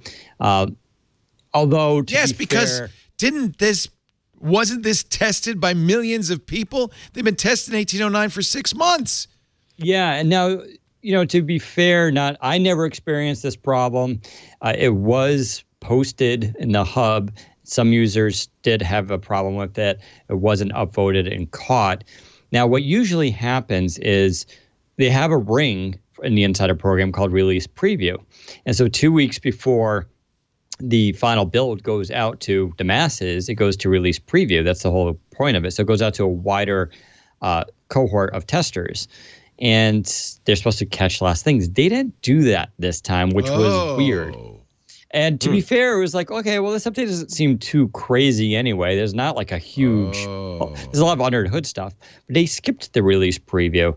And now it's starting to look like it's coming back to bite them. Now, I don't think, there's no evidence that this was the insider team making this decision. I don't think they make that call to be like, this is higher. This is the engineers. This is executives who are like, all right, the data looks good. Sakar. Yeah, I don't think like Donna was like, oh, it's good enough. She doesn't make that call. No, she just runs the program. She runs the insider program, yeah. Yeah, but it's clear that the data missed things. And well, listen, Microsoft's trying to do this huge weird thing of building an operating system openly in the public, letting people test it and getting feedback. And there'll definitely be bumps in the road because no one's ever done it at this scale. Having said that, I think they clearly made some mistakes here, and I'm sure there's going to be some meetings and a lot of yelling to make sure something like this doesn't happen. Most people didn't get it because it wasn't pushed yet. It probably would have been pushed Tuesday on Patch Tuesday. Yep. Did you install it? I did not. So no, you're but a smart man. Well, see, here's the thing, Leo. I learned my lesson about being a seeker because do you remember when the iPhone had the update that disabled it just totally screwed up? So I'm the kind of guy, when I hear there's an iPhone update, I'm pressing that button a million times to get it. Well, I did that, and my phone was disabled for 24 hours because I had no cellular connection whatsoever. Yep. And so ever since then, yes, I'm a seeker, but a more of a casual, okay, I'll go like with Mojave, I got it, a week later. You know what I mean? Yeah, wait a little bit. Wait a little bit. That update, we were in the old studio, and I had literally had my finger poised over the update button, and I think it was Josh Windish, or no, maybe it was Chad. Who was it? Jeff Needles, that's who it was, came screaming down the hall saying, "Don't stop!" Because it had hit him. So ever since then, I've been very cautious with updates, and I love updates. I mean, to me, as a nerd, I always say an update is like Christmas. I love it. You're getting something new. It's a new feature. It's something new, no matter how small it is. But definitely, like my wife, her iPhone, I think she just updated her watch to iOS or to WatchOS 5 like yesterday. Smart woman. So the old rule was don't do the first one. Don't do the second one. Do the third update that fixes the things that the second update broke on the first one. Right. By then, it's probably skeptic much. It's probably that's Alex Lindsay's rule. If you're in IT, you just wait a year. Yeah. At any major company, it's like, when are we going to get this? Never. How about you, Ant? You're not a Windows. You don't use Windows, do you, Ant? Or no, you do. Yes, sir. I use Windows. What is that thing behind you? That's not a Mac. That thing. This is all Windows, baby. Yeah. But the thing is, I haven't really been into the whole beta release stuff for a long time. But this was a release. This wasn't a beta release. And then I was going to say, even now with running Windows 10, a lot of the updates, I can't say I've noticed much because I spend most of my time in the apps. When I'm sitting at this rig, I'm sitting here with Premiere. I'm sitting here with After Effects, Lightroom. You might as well be on a Mac, frankly. And that's all I'm worried about. Yeah. And every now and then I get some annoying notification popping up about email or something like that. But for the most part, I don't even see Windows. I just see whatever Adobe has in front of me or whatever the apps that I'm running at the time. So what is new in 1809, Daniel, that I should be looking for? Because I agree with you, Ant. 1803 at least introduced the timeline, which I really like. I think that's timeline's pretty awesome. Yeah. 1809 is not... I don't know, it depends what you consider cool. For me, it's I use snipping the snipping tool all the time. Yeah. I'm always, and they reworked that. So that is now a UWP app, but it's much more powerful. You can just do the Win Shift S, and you can screen cap it. It has a cloud clipboard. It can save it across devices, but you can also open it in a direct editor that allows inking directly, so you can draw on it, and then it has a share feature, so you can just send it off to email quickly. It's snipping tool for the modern world, basically, for the new experiences that they're building. This is a sign of our times, by the way. When Mojave and the new Windows update, the two biggest features are what you can do when you take a screenshot, because Mojave is kind of the same thing. It's like, I got it, and the first thing I noticed when I took a screenshot, I was like, oh my gosh, I can mark it up on the screenshot. Amazing. Ooh. The new phone book is here. The new phone book is here. So I finally gave up on dark mode. I feel bad because that was the number one thing in Mojave, and I used it on all my Macs, and it's too dark.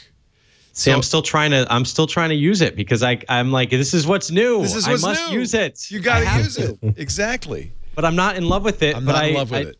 I don't hate it, but I don't know. Like, I kind of want to switch back, but I'm not going to. I feel like I'm getting my money's worth. It was free. The computer was not free. No, but the update was. Sorry.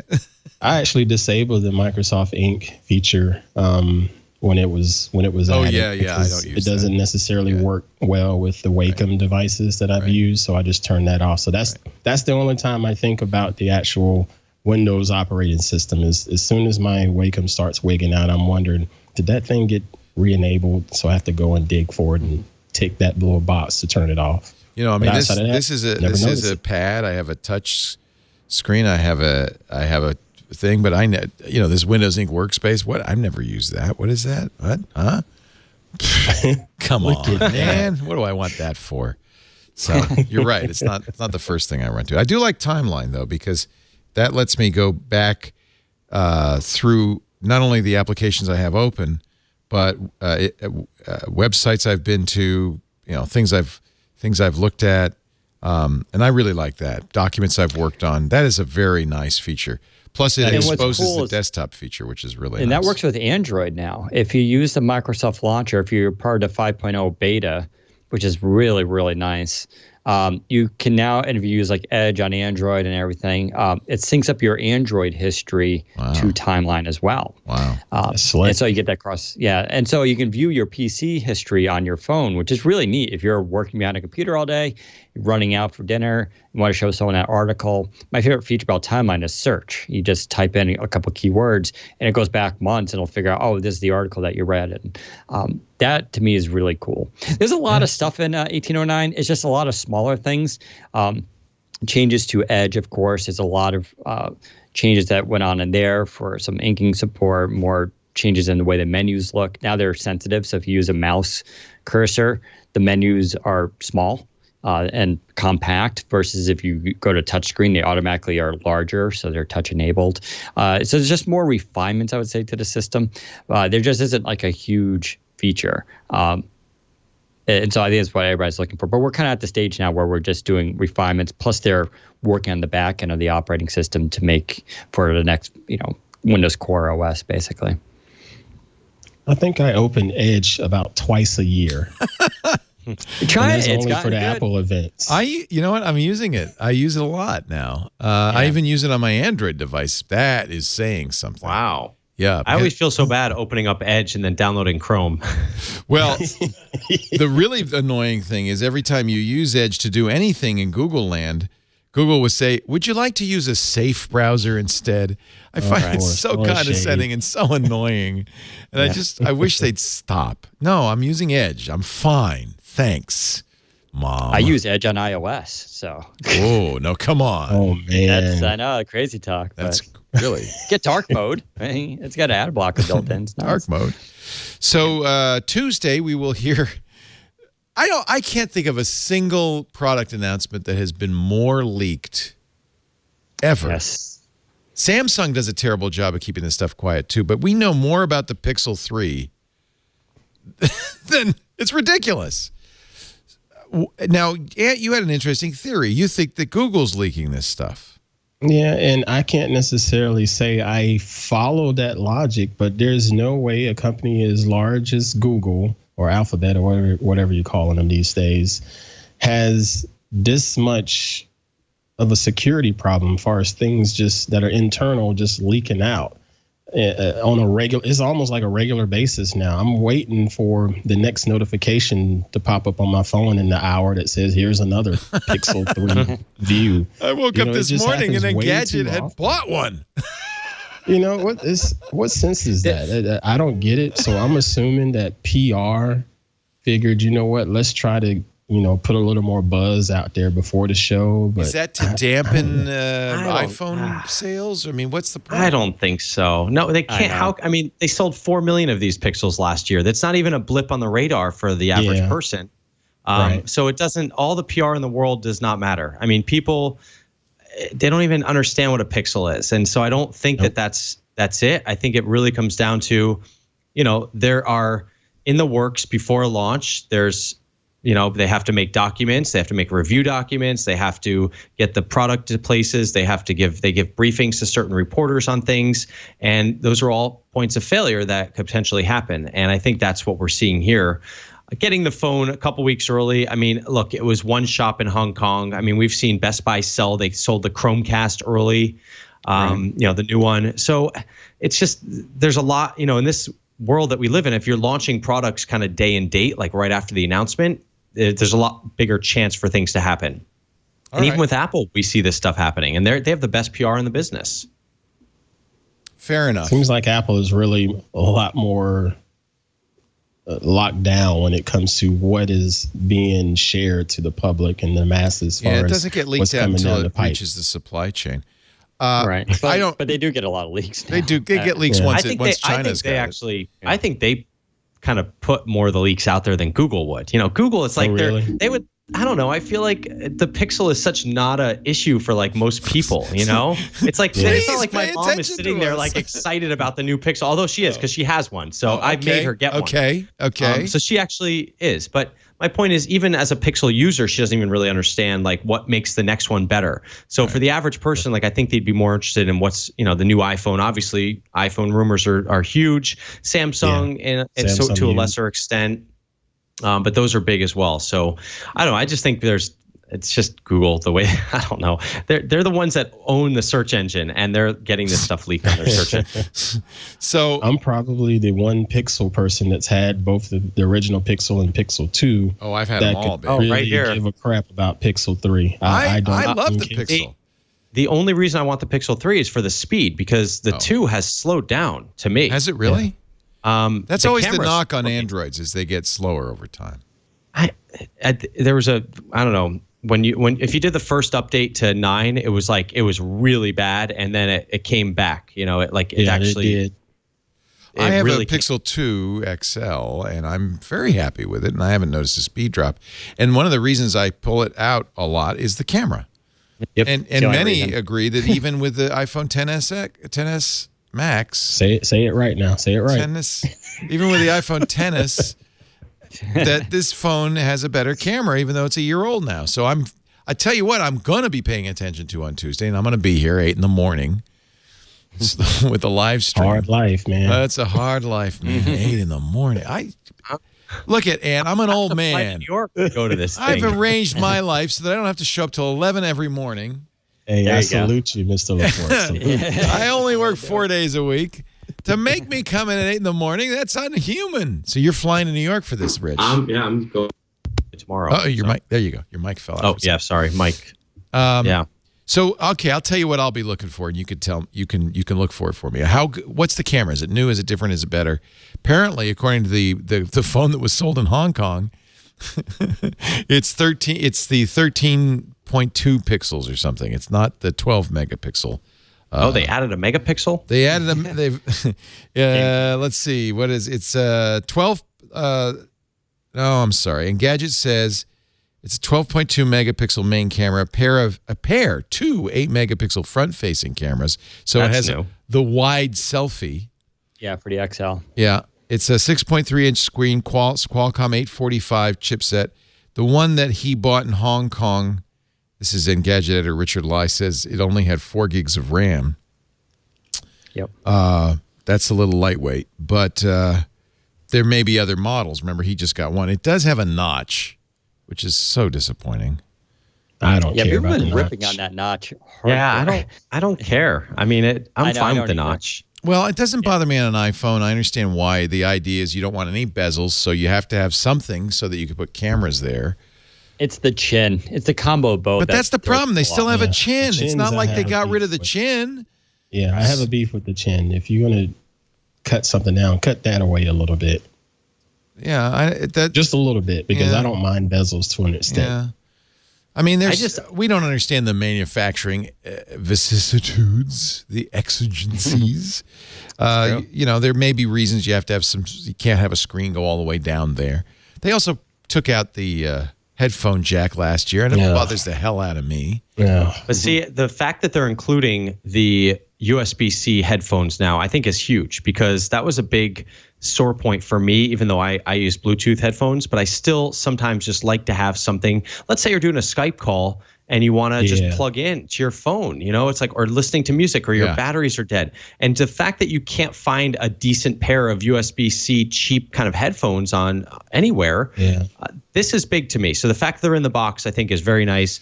Otherwise, this phone seems so unexciting. I mean, I love the Pixel. Believe me, I think it's my favorite phone out of almost every device out there due to the camera.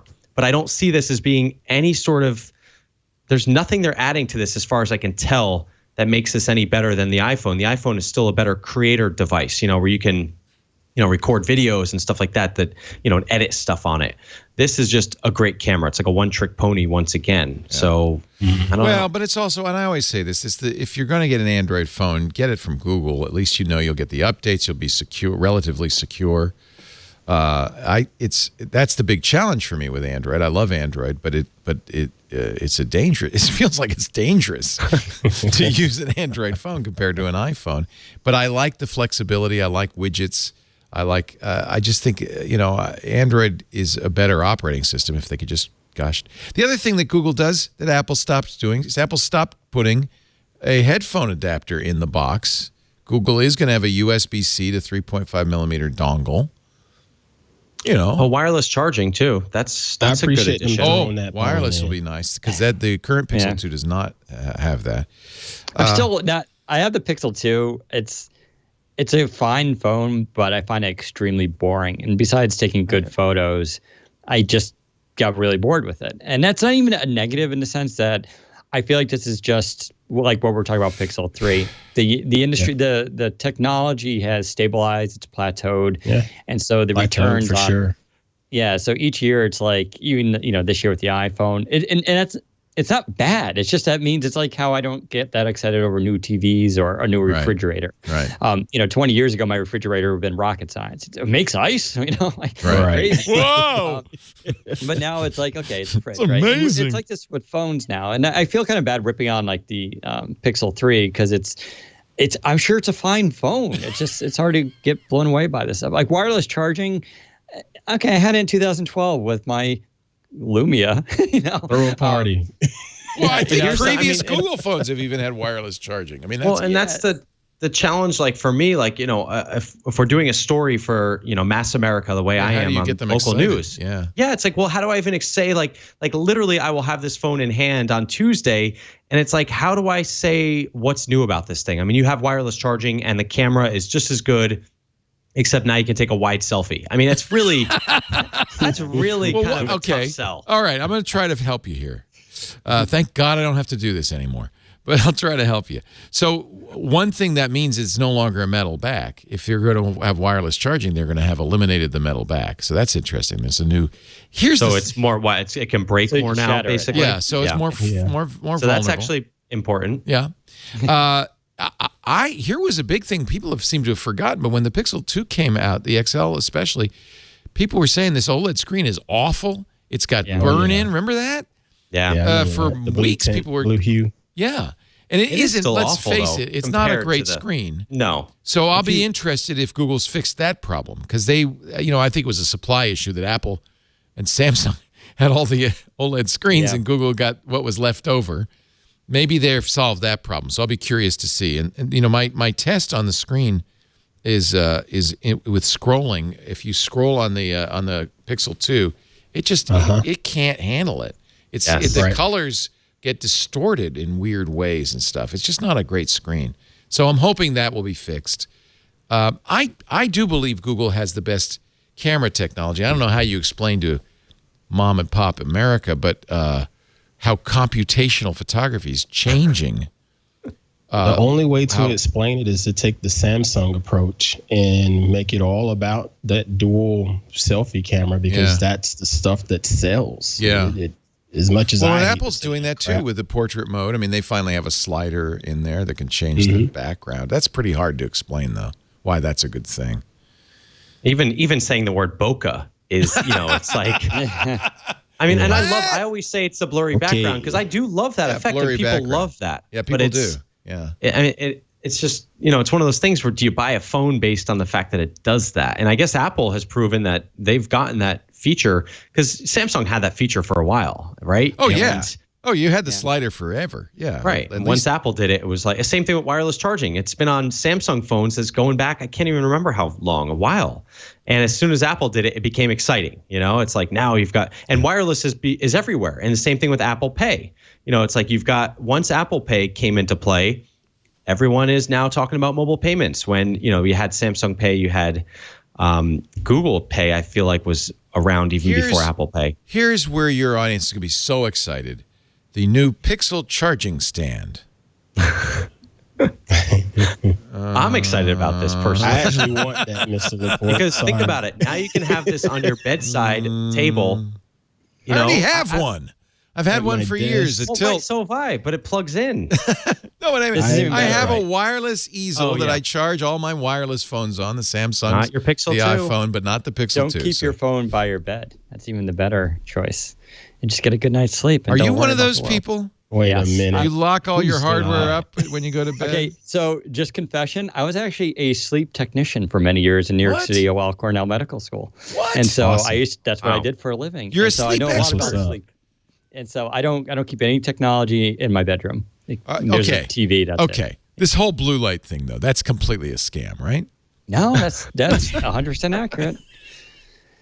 I don't sleep anyway. I hibernate filter like once a month, so it don't really matter to me. I will say I've been up since 4 a.m. today, if that helps. So I sleep like crap. That's really the problem. That's why the iOS feature, the bedtime thing, is nice. Where you kind of wake up and you want to look at your phone and it's all dark and it doesn't show your notifications. I really do like that. And Pixel is doing the same thing. They don't if it's on Do Not Disturb now, it doesn't show you notifications. Yes. So I like that. I think that's smart because we have to protect ourselves from ourselves. Yes. Mental health. But I think I've gotten to the point where I have started protecting myself because if, I might sleep at the most about 4 hours a night.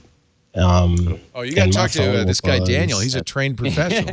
That's not healthy. So let me just ask you, Daniel, having spent all this time at the Cornell Sleep Center, do you sleep really well? I do. Yeah. I post it sometimes because I use a Fitbit, and Fitbit has hands down the best sleep tracking tech that's not in a hospital, in my opinion. But I always you got to get this. Sleep. I'm going to get you one of these. This is the Oura Ring, Oura. Oura. This does temperature as well, and because it's on your finger, it's got the two arteries here. I think this is the best sleep tracker. And I've been using the Certo one that's under your mattress. I've got an Apple Watch. I've tried all of it. But the problem is I don't want to wear a bracelet. I don't want to wear a Fitbit. Or I don't want this thing. I don't mind. It's not. I mean, I'd like to not wear a ring to bed, but I do. Yeah. And it gives me great. We had if you want to find out more, we had the CEO on yesterday on the new screensavers. But I've been wearing this for a month, and I love it. Kevin Rose told me about this. It's OURAring.com. I'll definitely check that out. Yeah, that's where a lot of this technology is going into. It's interesting stuff. It helps people. I mean, what Apple's doing, what Fitbit's doing, they're about to launch their new it detects sleep apnea, basically. It pauses breathing while you're sleeping. Huge. They're huge. But do you have to wear your Apple Watch? Well, so the Apple Watch is going to detect AFib, which is significant. Yeah. The AFib affects between 2 and 6 million people in the U.S. So you have to wear the Apple face mask then for the. Yeah, right.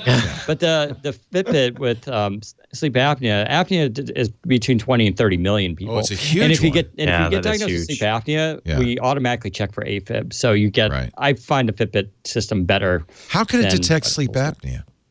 It has an SpO2 sensor in it, so it actually can detect your oxygen level, and they calibrate it along with your heart rate and everything. That's interesting. And they're using an algorithm. Yeah. Wait, which one has this? I missed it. Which one has the O2? Versa has it, Ionic, and I think that's it for right now. So the Versa, I didn't realize that. So because I wore that for a long time. Yeah. It launches in November in beta. Okay. It's not out yet. Yep. Oh wow, that's so it's gonna turn it. They're gonna turn on the feature inside existing devices.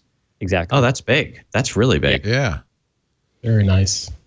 I didn't know you were a sleep technician. That's awesome. Yeah. Of course, a great job. I got so many questions for you. See, don't you think it's funny? Don't you think it's funny that Apple is not talking about, because Apple is all about fitness and health with the watch right now, but they have not mentioned a word about sleep because the Apple Watch can't do that. I mean, it can with third-party apps, but it's just that's kind the of funny question. In fact, we were talking about that yesterday with the CEO of Aura. He's actually breathing a sigh of relief that Apple hasn't released an app for sleep on your watch, because they would do a good job. They will. Yeah, though. why haven't they? They will. Think they will. They will when they get the battery up. They can't. Yeah. They don't that's the problem. People have to charge it overnight. Yeah. Exactly. And they don't want to bring that problem to the forefront because right now your Apple Watch is just fine if you're wearing it throughout the day. Right. But like with the Fitbit, one of the things I love about the Versa is that I literally, it's every 4 days you charge it. And so you can use it as a sleep. But one night a week, you don't get the sleep, or you just charge it while you take a shower or whatever. Right. But Apple doesn't want to bring any of this to the conversation right now until they're ready. That makes sense. Yeah. That makes a lot of sense. Also expected on Tuesday a screen with the Google Assistant in it. They call it the Google Home Hub. Lenovo, JBL, and others have already done Google Homes with built-in screens. This will be the first one from Google. This is a leaked mock-up or a leaked image, or I don't know. People who've used the Lenovo like it. I think we reviewed the Lenovo. Huge. Yeah. Yeah. When you add a screen, I have the Amazon Echo Show. I love the show. Yeah. Yeah. As soon as you add a screen to that device, it changes it so dynamically. Yeah. The ability to call up my Ring, my front doorbell, and get a live feed is I love that. And plus, that's just how we work, because talking to a computer is still weird. But when you get that visual feedback and you get to see the weather forecast, everything clicks a little bit more instead of memorizing everything it's being spoken back to.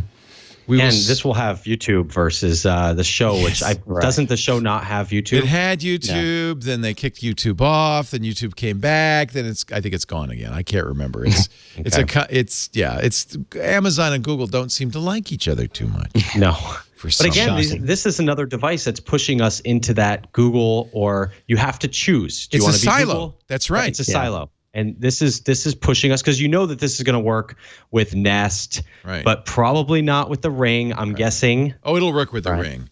Because Amazon. You think so? Well, does Amazon bought Ring? No. Yep. Amazon did, but Google isn't. They probably don't like Ring.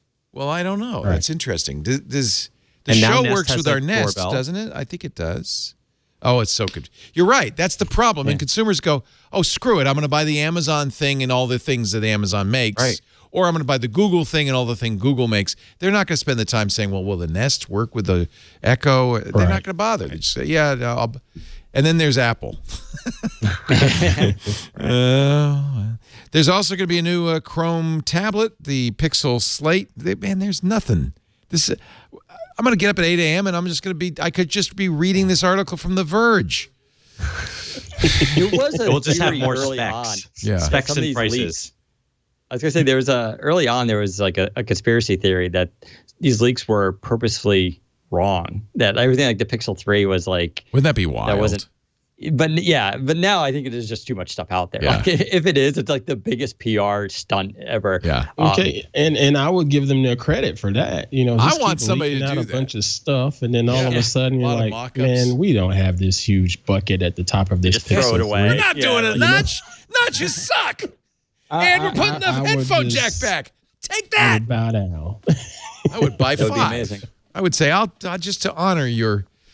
For some reason, even though they're doing apparently a Pixel Slate tablet, they're also going to update the Pixel Book. I like the Pixel Book. I'm a Chrome OS guy. Sometimes, not all the time. Maybe like Pixel Buds. That was a flop. I hate those Pixel Buds. Were terrible, but maybe they'll have new ones. A little update for Chromecast. There will not be a Android Wear watch from Google this year. I think we know that. The company told Tom's Guide. That's unfortunate. Yeah, this has really been I like it. It's a strong platform, but it's just died on the vine. They need it. I mean, with what I feel like at this point, even though I like Android slightly better, the Apple Watch is really what is so interesting to me right now, and really almost vital because of the fitness aspects and the tracking and the notifications, and the fact that I can't really get something very similar on Android at this point that's as good. And I'm sure the Galaxy Watch, I mean, it has some aspects, but it's just not as polished, Yeah. No, I'm with you. They did release the latest an update to Android Wear, which people really like. Yeah. But you want to buy and a the Samsung Fossil? Watch has gotten good reviews, but it kind of mostly works at Samsung. I have a Samsung Gear 3 Frontier, which is not the latest, but I really like it. But notice I never wear it because I have the Apple Watch, and the Apple Watch really now it's come into its own, I think. They've nailed it. They've nailed it. Yeah. Between that and Fitbit, because Fitbit is, I think, for the average regular people, right? It's a lot it comes less at all expensive. different price points. Yeah. It's way cheaper. Yeah. I personally don't like the Apple Watch because it's trying to be too much what I don't want a second phone on my wrist, but I get it for the people that do want that. Right. I think they've really nailed it. I prefer Fitbit because I like the health. You're a sleep expert. He's a sleep and I'm a sleep expert, right? I do think the Fitbit Versa is a great watch for everyone else that's not Apple. You know what I mean? If you're not, because it does a lot of the same things, but it doesn't, You tempted me with that sleep apnea thing. That's tempting. Yeah. That is interesting. I have a wife, so I don't need to get that. Yeah, she'll tell you. Big elbow in the ribs probably be as good as that watch. Our show today brought to you by Stamps.com. We're fans of Stamps.com because, frankly, I love the idea that I could do everything on demand, right? We live in an on-demand world, including everything I would do at the U.S. Post Office. I can buy and print U.S. postage on demand. I get, with Stamps.com, we get this nice USB scale, so I always know exactly how much postage to put on there. No more guessing. No more putting extra stamps on, or worse, sending something postage due. You get all the services of the post office right from your desk 24/7 when it fits your needs. Any class of mail, the mailman comes and picks it up. You can create your account on Stamps.com in minutes. It's not a postage meter. There's no equipment to lease, no special ink, no long-term commitments. You already have everything you need, your computer and your printer, and they'll send you that digital scale. It even makes suggestions. You could save money if you sent this media mail. It'll print out your return address, your company logo. It'll take the address from your contact list. If you're selling on Amazon or eBay or Etsy, it'll automatically fill in the form sending international mail. You even get discounts you can't get at the post office. I mean, it really is. Just if you're doing mailing for your business of any kind, Stamps.com. In fact, if you go to Stamps.com and use TWIT, you're going to get a really nice offer that includes $55 of free postage. You'll get a digital scale. You get a 4-week trial. This is a very nice offer. What do? You go to Stamps.com, you click the microphone in the upper right, and you enter the offer code TWIT. If you've been thinking about trying Stamps.com, this is a great time to do it. Maybe you're going to mail out holiday cards this year. Now would be a good time to go to Stamps.com, click the microphone, and enter TWIT. Stamps.com. We're doing good here. We've covered the 1809. We've covered the new Surfaces. Amazon raising the minimum wage. They've been getting so much heat as Jeff Bezos becomes the richest man in the world. Their poor workers are suffering, so they've raised the minimum wage to $15 for all U.S. employees. And then they cut stock options. It's got to come out of somewhere, not out of Jeff's pocket. Monthly bonuses, gone. I guess there's nothing much to say about that. This was, I believe, if I want to be cynical, a ploy for Amazon to fend off unionization of its workers. Oh. Interesting. Wouldn't be surprised. Facebook is briefing Department of Homeland Security officials about that breach. They're concerned that there might be a backlash in Washington. It's bad enough Mark had to go testify once. He doesn't want to go back. I don't blame him. In an onstage interview Monday with the Wall Street Journal as part of Ad Week in New York City, Facebook's Vice President of Marketing Solutions, Carolyn Everson, compared the hackers who broke in, to an odorless, weightless intruder that walked in. None of the hackers I know, but okay. Isn't it the whole idea of intrusion? Yeah. They were odorless and weightless. That's why we didn't discover it. They were odorless and weightless. Oh, man. Okay. Let's see. What else? The feds have, we now know this happened a while ago, I think back in August, forced an iPhone 10 owner to unlock his phone with his Face ID. The investigation was a child abuse investigation. Forbes has the exclusive on it. First known case in which law enforcement used Face ID to open a suspect's phone. However, the thing I found interesting in this article was this is now kind of status quo in search warrants, that they're having the judge, or they're writing it up in such a way that they can do this. It's in the actual search warrant that they will be asked to unlock, and they have to unlock their phone. I think Unless you use a pen. Well, you can use a pin too. Actually, that's a really good question, which the courts... Right. Well, that's the... Yeah. Yeah, but the courts, it's Courts unclear. Can't compel you. They can't compel you. Well, to that's the theory thing, because is- it's coming out of your brain versus... That's the theory. using your face. That's the theory. That you can, because they're already taking fingerprints. They take hair for DNA with or without your consent. Face ID is another one of them. So biometrics are not protected, but Right. stuff in your mind is.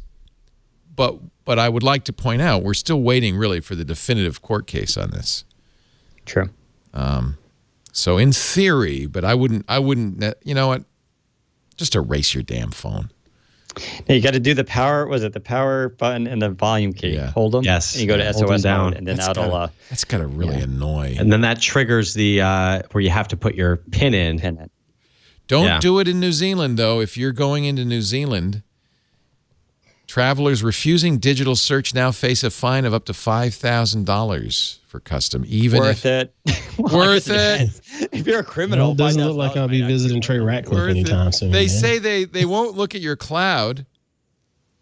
We're not going to the cloud. We'll examine your phone while it's on flight mode, Customs spokesperson Terry Brown said. So if you're a bad guy, just here's a tip. Store your Store stuff it in the cloud. in the cloud. iCloud is your friend. iCloud is your friend. California, go ahead. I don't know. I don't know what I think about this. This seems like it's so I don't know. It just seems like I don't have really anything on my phone that I need to hide, but I still don't want someone looking through it or my computer. Don't worry. It's still yours. You're a nice white boy. You'll be fine. I'm willing to bet they've only done 500, 600 searches in New Zealand of phones a year. But I'm willing to bet Ant's much more likely to get it than you are. Pretty sure of it. Pretty sure of that.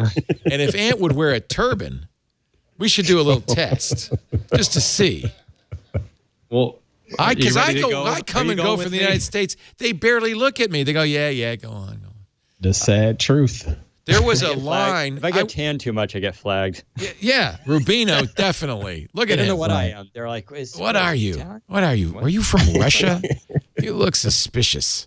I'll be honest. The 9 times out of 10 at LAX, the whatever say, the officials are, Rich, how you they doing? watch KTLA. Of course they do. So it's actually I was laughing one time because the guy just waved me by, and I was like, well, now that I say this, it's gonna be really bad. You got him in trouble, Next time- dude. Next time Yeah, I go, you're no, it was screwed. just like, I mean, it was just commenting on the last report, and I just thought it was so funny because I had this whole bag with me, and it just they didn't, Love you on So- TV. The best thing, if you want to be a terrorist, get a job in local television. It's the best thing you can do. And now don't get any ideas, DeMuro. No. I have to say, when I came back in the United States after my vacation a couple of weeks ago, I'm not kidding. there was the law. So Johnny Jett is always saying you got to get global. What is that? Global entry. Global I entry. just got mine. Did you? Global entry. Yeah. So because you get it and you get your. So I'm looking the global entry line at JFK. There's 80 people in it. I walk right up. I barely took out the passport. He said, "Yeah," and walked through, and they're still waiting in line for global entry. Yeah. Too many people know about it, Rubino. Those new kiosks at JFK are really, really nice. I do like that, yeah. And they print out a little receipt with a very bad picture of you. Yes. Right. I didn't think the picture would go anywhere, so I made a funny face, and then all of a sudden it printed it out. I was like, oh, no. Oh, crap. That's okay, because they go, hey, it's DeMuro. Look at him. He's a clown. Come on in, global DeMuro. entry is you do get TSA pre with it. Yes, that's worth it. Yeah, that's worth it. Yes, that is worth it. Yeah, because then you don't have to take off your shoes. Yeah, that's it. Or your belt, or your Apple Watch. Yeah, it all goes through. It all works. If I take off my belt, my pants fall down. I am not kidding. It has happened several times. It's quite embarrassing. So what I'm doing is I'm carrying the bucket with my laptop and camera, and I'm holding up my pants. I've been in that boat too. Humiliating. They do make belts. It's us guys with big femurs. That's what it is. I will say I did have one predicament when I went to Mobile World Congress several years ago and was Spain, leaving Barcelona. Yeah. Going through the little scanner, and the scanner goes off. Uh-oh. What most people don't know, I have a replaced left hip. Oh. Titanium and all that good stuff. Oh, yeah. You set off every alarm. And so it went off. And while I'm there in Barcelona, I'm not thinking about what I was doing, but I did like this. I tapped my hip. Probably the worst thing a dark skin. Did they jump you? Did they throw you to the ground and pin you? Oh, it got physical pretty quick. I was impressed at how quick they came over there. And of course, I don't speak a lick of Spanish. Right. But the second I did it, I knew it was the wrong thing to do. And I can laugh about it now. Wow, that's actually scary. I laughed about it after the fact. Yeah, that's scary. Because it was just an honest mistake. And so next time, I'll teach you a little Spanish. If that happens again, you shout, "Ándale, ándale, ándale." I think that means I'm okay. I might be wrong. God, that's terrible, Ant. I'm sorry to hear that. It's okay. I mean, the thing is I appreciate how quickly they reacted, because they were trying to keep everybody else safe. Yeah. Period. Are we talking like 2, 3, like more than one person? Oh, it was at least four people coming. Wow. That's good though. You're right, because they're on it. That's so funny, because when I got into Barcelona, and I'm thinking, this is the entry, the gateway to all of Europe, right? Once you're in Spain, you can go anywhere in the EU, and they don't look at you. So I thought, well, they'll probably, screen me a little bit. Nothing. Nothing. Here's my passport. Yeah. Get in there. I'm sure if I'm ever invited back to Mobile World Congress again, they are looking for this tall, bald-headed black dude to walk through there. Okay. The chat room says, instead of ándale, say, otra cerveza, por favor. Oh, now that I get. I speak that language very well. California has enacted a net neutrality law. U.S. government sues immediately to block it. So much for states' rights. Well, this cracks me up because it's effectively an admission. So the net neutrality law is pretty bland. It says something I think we would all agree on. The new California law prohibits internet service. See how you feel about this. Internet service providers may not block or throttle lawful traffic.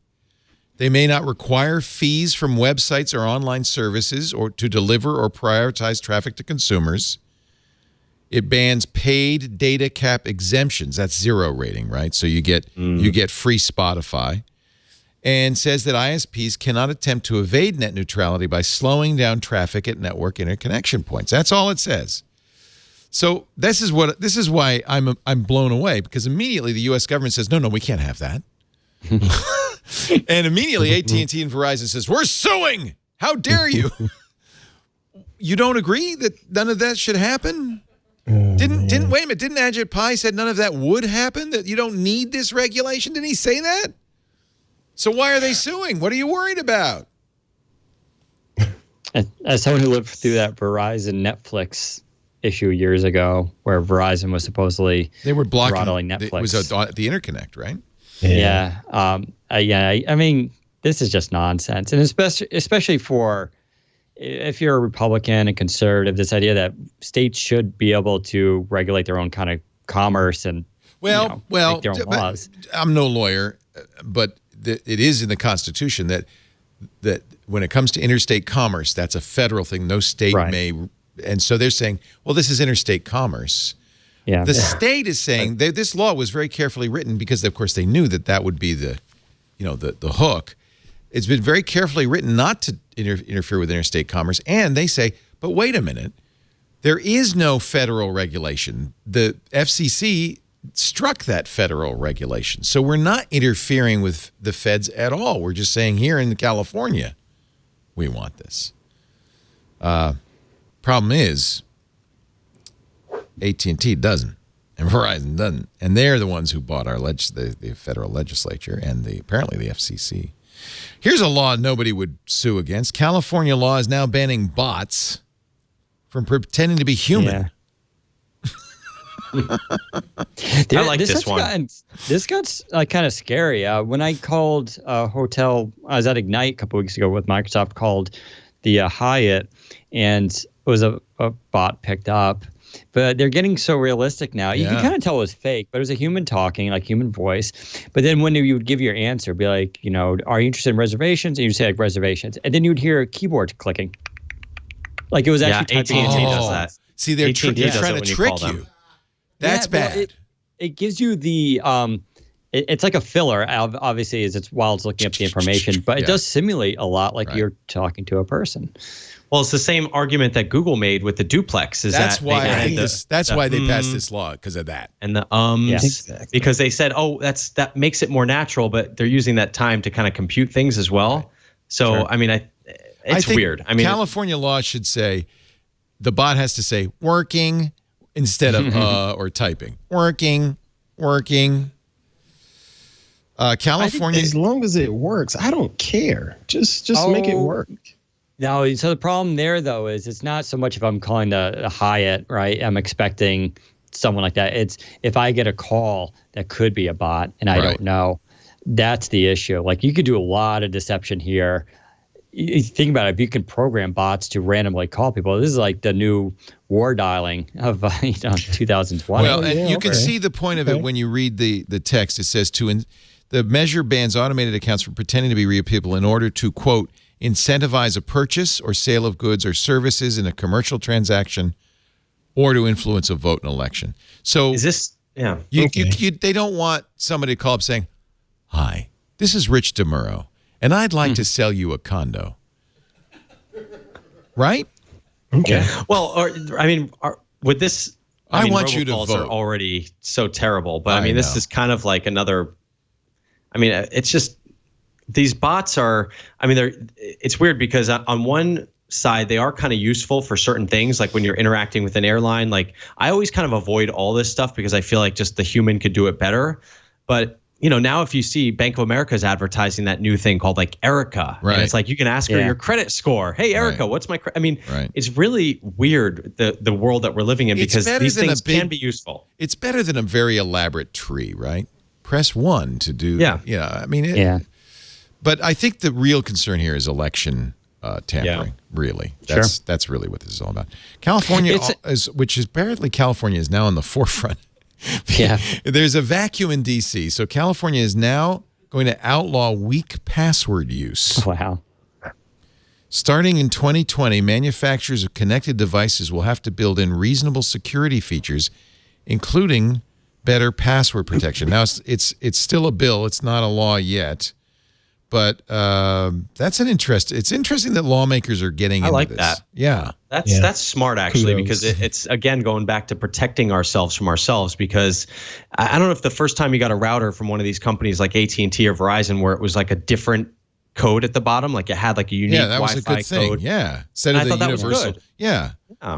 So this is actually quite smart. It's weird, though, because when they manufacture these things over in China, I mean, do they just have to do the whole batch this way, or is it just the ones dedicated to California. I mean, it gets complicated, but and that's the point, I think, of the DOJ lawsuit is, look, you can't have different laws in every state, because then how does a company do interstate business? Right. And it's really expensive and tough. But California's always been dealing with this too, with emissions for autos as a good example. I think we could take credit. I mean, because LA was such a pit, you couldn't breathe. Yeah. California created emissions laws. By the way, the air is great now, right, in LA? Well, it's better. I wouldn't say great, it's but better. It's breathable. You can breathe. It's not Beijing bad. It's not Beijing, no. It probably would have been if this, And as a result, automakers all over the world started reducing emissions. So I think that there is some case to be made that, for us to step forward. Let's take a little break and then a couple more things. But first, a word from our sponsor, Quicken Loans, the best lender in the nation. Number one in volume, number one in customer satisfaction. And that's not according to me. That's according to J.D. Power. They've won the J.D. Power Customer Satisfaction Award, number one, 8 years in a row. That's pretty good. 8 consecutive years. And I'll tell you, the way you get to this is by thinking about the customer experience. And that's exactly what they've done by creating Rocket Mortgage. This is an entirely online home loan approval process. You could do it on your phone. You could do it in an open house. And it's quick. It's really a 3-step process. They call it the power buying process. It starts with a few simple questions. You don't have to go to the bank. You don't have to fill out a 20-page application. You just, on your phone, you go to rocketmortgage.com/twit2, answer a few simple questions. You pick the term of the loan, the rate, the down payment, and then they give you pre-qualified approval. And that happens within just a few minutes. Fast enough to do it in an open house. So now you know, yeah, good, we could get this loan. Then the best part, this is awesome. Within 24 hours, you don't have to do anything. You don't have to go get pay stubs or bank statements or anything. They'll verify your income, assets, and credit, and within 24 hours, give you verified approval. Now you've got the letter that says these guys are good for it. They've got the loan. That means you go right to the front of the line when you're buying a house. That's awesome. But there's still an issue. There's still some insecurity because interest rates are going up, right? For the first time in a few years, there's the potential that if you take too long looking for a house, your loan could cost you thousands of dollars more. That's why step 3. Once you've got that verified approval, you qualify for their all-new exclusive Rate Shield approval. That locks your rate for up to 90 days while you shop. You've got up to 3 months to look for a house with no fear that the rates will go up because they can't. They're locked. If the rates go up, yours stays the same. If they go down, yours go down. So you win either way. But I think that's nice. It takes the anxiety out of shopping for a home. You don't want to be rushed. You don't want the feeling that, well, we better buy this house. You want the right house. Again, Quicken Loans, the best lender in the country. And it's things like this. Rate Shield approval. It makes such a difference. To get started, go to rocketmortgage.com/twit2. rocketmortgage.com/twit and the number 2. Rate Shield approval is only valid in certain 30-year purchase transactions. Additional conditions or exclusions may apply based on Quicken Loans data in comparison to public data records. Equal housing lender licensed in all 50 states. NMLS consumeraccess.org number 3030. Get started today. rocketmortgage.com/twit2. We thank Rocket Mortgage and Quicken Loans for supporting Twit. I didn't ask you this. Did you guys get the presidential alert? I did. Yes, sir. I did not. You didn't? Uh-oh. That's Not- the test. no. It means you've been kicked out of the country, by the way. So You you're have to losing leave now. citizenship. Yeah. That's I what got that it. meant. I got it on one of my phones. I have 2 phones. I have an AT&T and Verizon. I got it on my AT&T. I did not get it on my Verizon. So the FCC is asking that you contact them if you didn't get it. Oh yeah, I'm just gonna call them right now. Call them. They're waiting.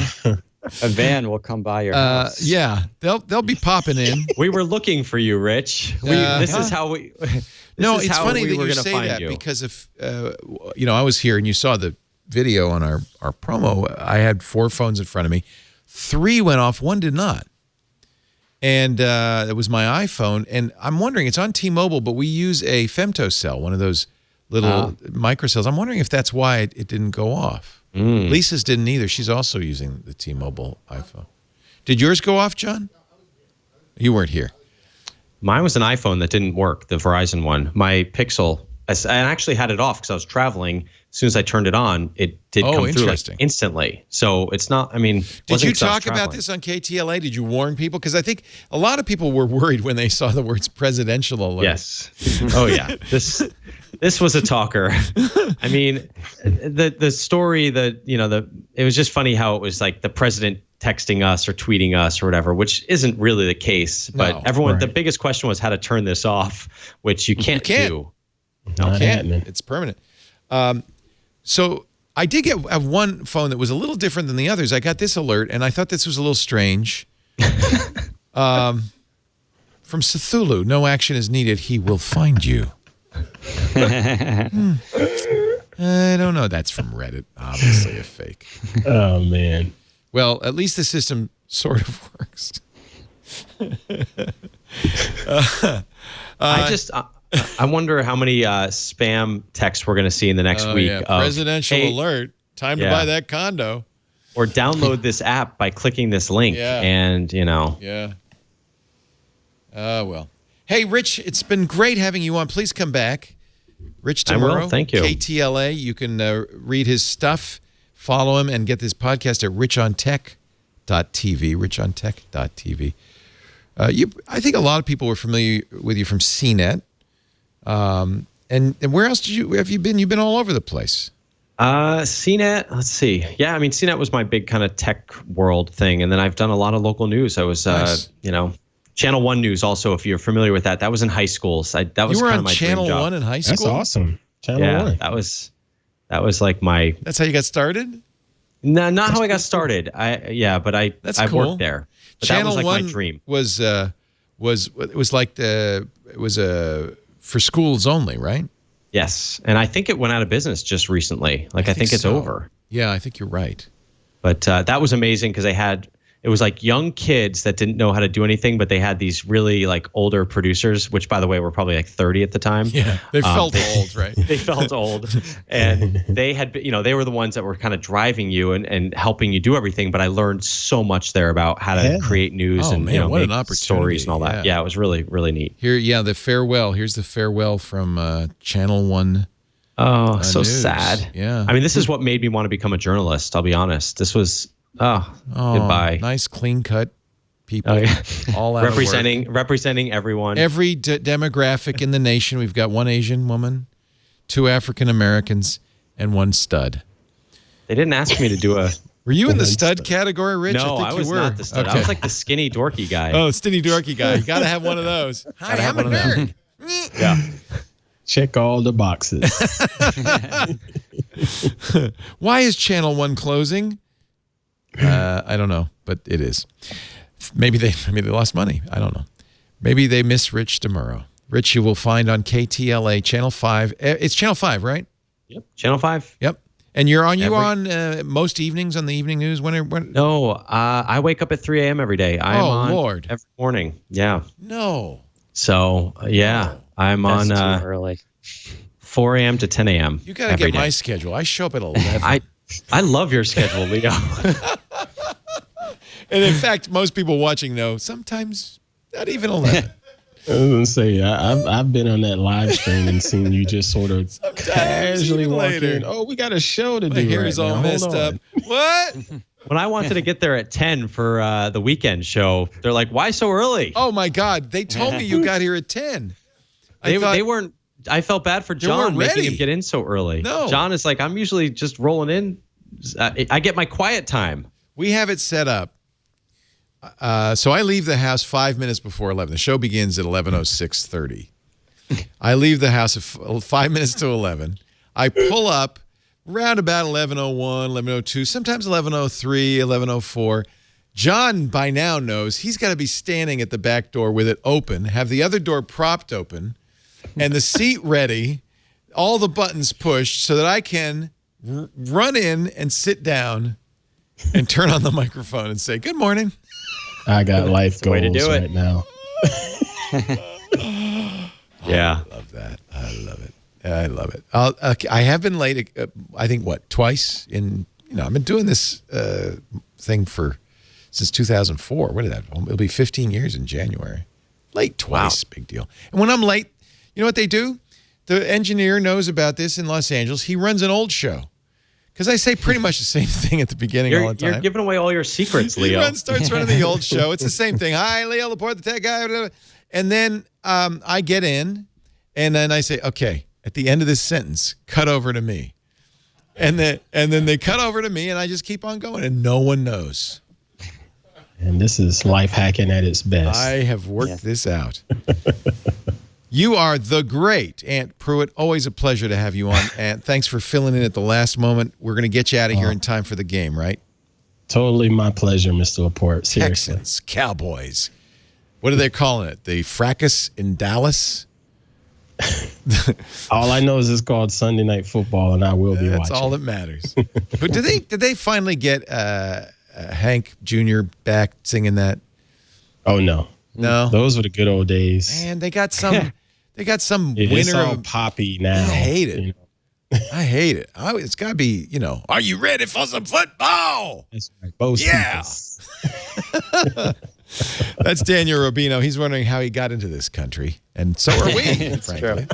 Executive editor at Windows Central. You can catch Daniel on the Twitter at Daniel_Rubino. Aunt Pruitt is on the Twitter as well. Is it Ant_Pruitt or just Aunt Pruitt? It is Ant_Pruitt. Both of you are underscores. Huh. Yeah, because some turd has the game. That's you get into the game late. Yeah. How about you, Rich DeMuro? What's your Twitter handle? Mine is actually Rich DeMuro, but I need to switch it to Rich on Tech because that's what I go by on everything else. Yeah, right. So I'm going to have a talk with Twitter soon. See if I can do that. Yeah, I do not have a Twitter handle. Don't tweet me. Hey, we thank you all for joining us. We appreciate it. Thanks to our studio audience. Noah was here from Cleveland. We had Bill. He was visiting from Jacksonville, KW4FD, 7-3. Doug from Cascade, Iowa. He took the train out here. Took the Zephyr, California Zephyr. Greg, he's from Lake Tahoe. Hi, Greg. Great to have you. And John, who John used to work at Telltale Games. Yeah, it's a sad story. We got to get you on. I'd love to hear the story of Telltale Games. They very notably shut their doors a couple of weeks ago, and everybody suddenly out of work. A lot of them so shocked, they couldn't pay their rent. It was like, what? Sad story. They were the ones who did the Walking Dead stories, and they did Minecraft stories, and everybody thought they're doing great. Instead, John's stuck here watching Twit. We do Twit every Sunday afternoon, 3 p.m. Pacific, 6 p.m. Eastern, 2200 UTC. If you want to come by and say hi, you could do it in 3 different ways. You can, of course, email tickets at twit.tv. You got to be in the Northern California area. Come by Petaluma. We'll put a seat out for you, no charge for that. You can also watch on our live stream, twit.tv/live. If you do that, please join the chat room at irc.twit.tv. There's a bunch of other people watching live, and you can chat with them and have fun. And, of course, if you can't watch live or be here live, you can always get on-demand versions of our show. Twit.tv is our website. All of our shows are available there, audio and video for download, with the one exception of The Valley of Genius, our new podcast, which is audio only because it's audio interviews with the people who made Silicon Valley great. And there was just audio, so no reason to make a video show out of it, but it's great with Adam Fisher, Valley of Genius. That's our new show, twit.tv/VOG. If you want to subscribe in your favorite podcast application, including Spotify, it's easy to do. Go to twit.tv/subscribe. You can find out how to subscribe to the newsletter, and then there's links there that tell you how to subscribe to our podcast. Get it on your podcatcher. That way you'll get it the minute it's available Sunday night. Is there anything else I need to say? Did I say everything I have to say? Thanks to all of you for being here. We had a lot of fun. Really appreciate it. We'll see you next time. Thanks for having me. Yeah. Another Twit is in the can. Bye-bye.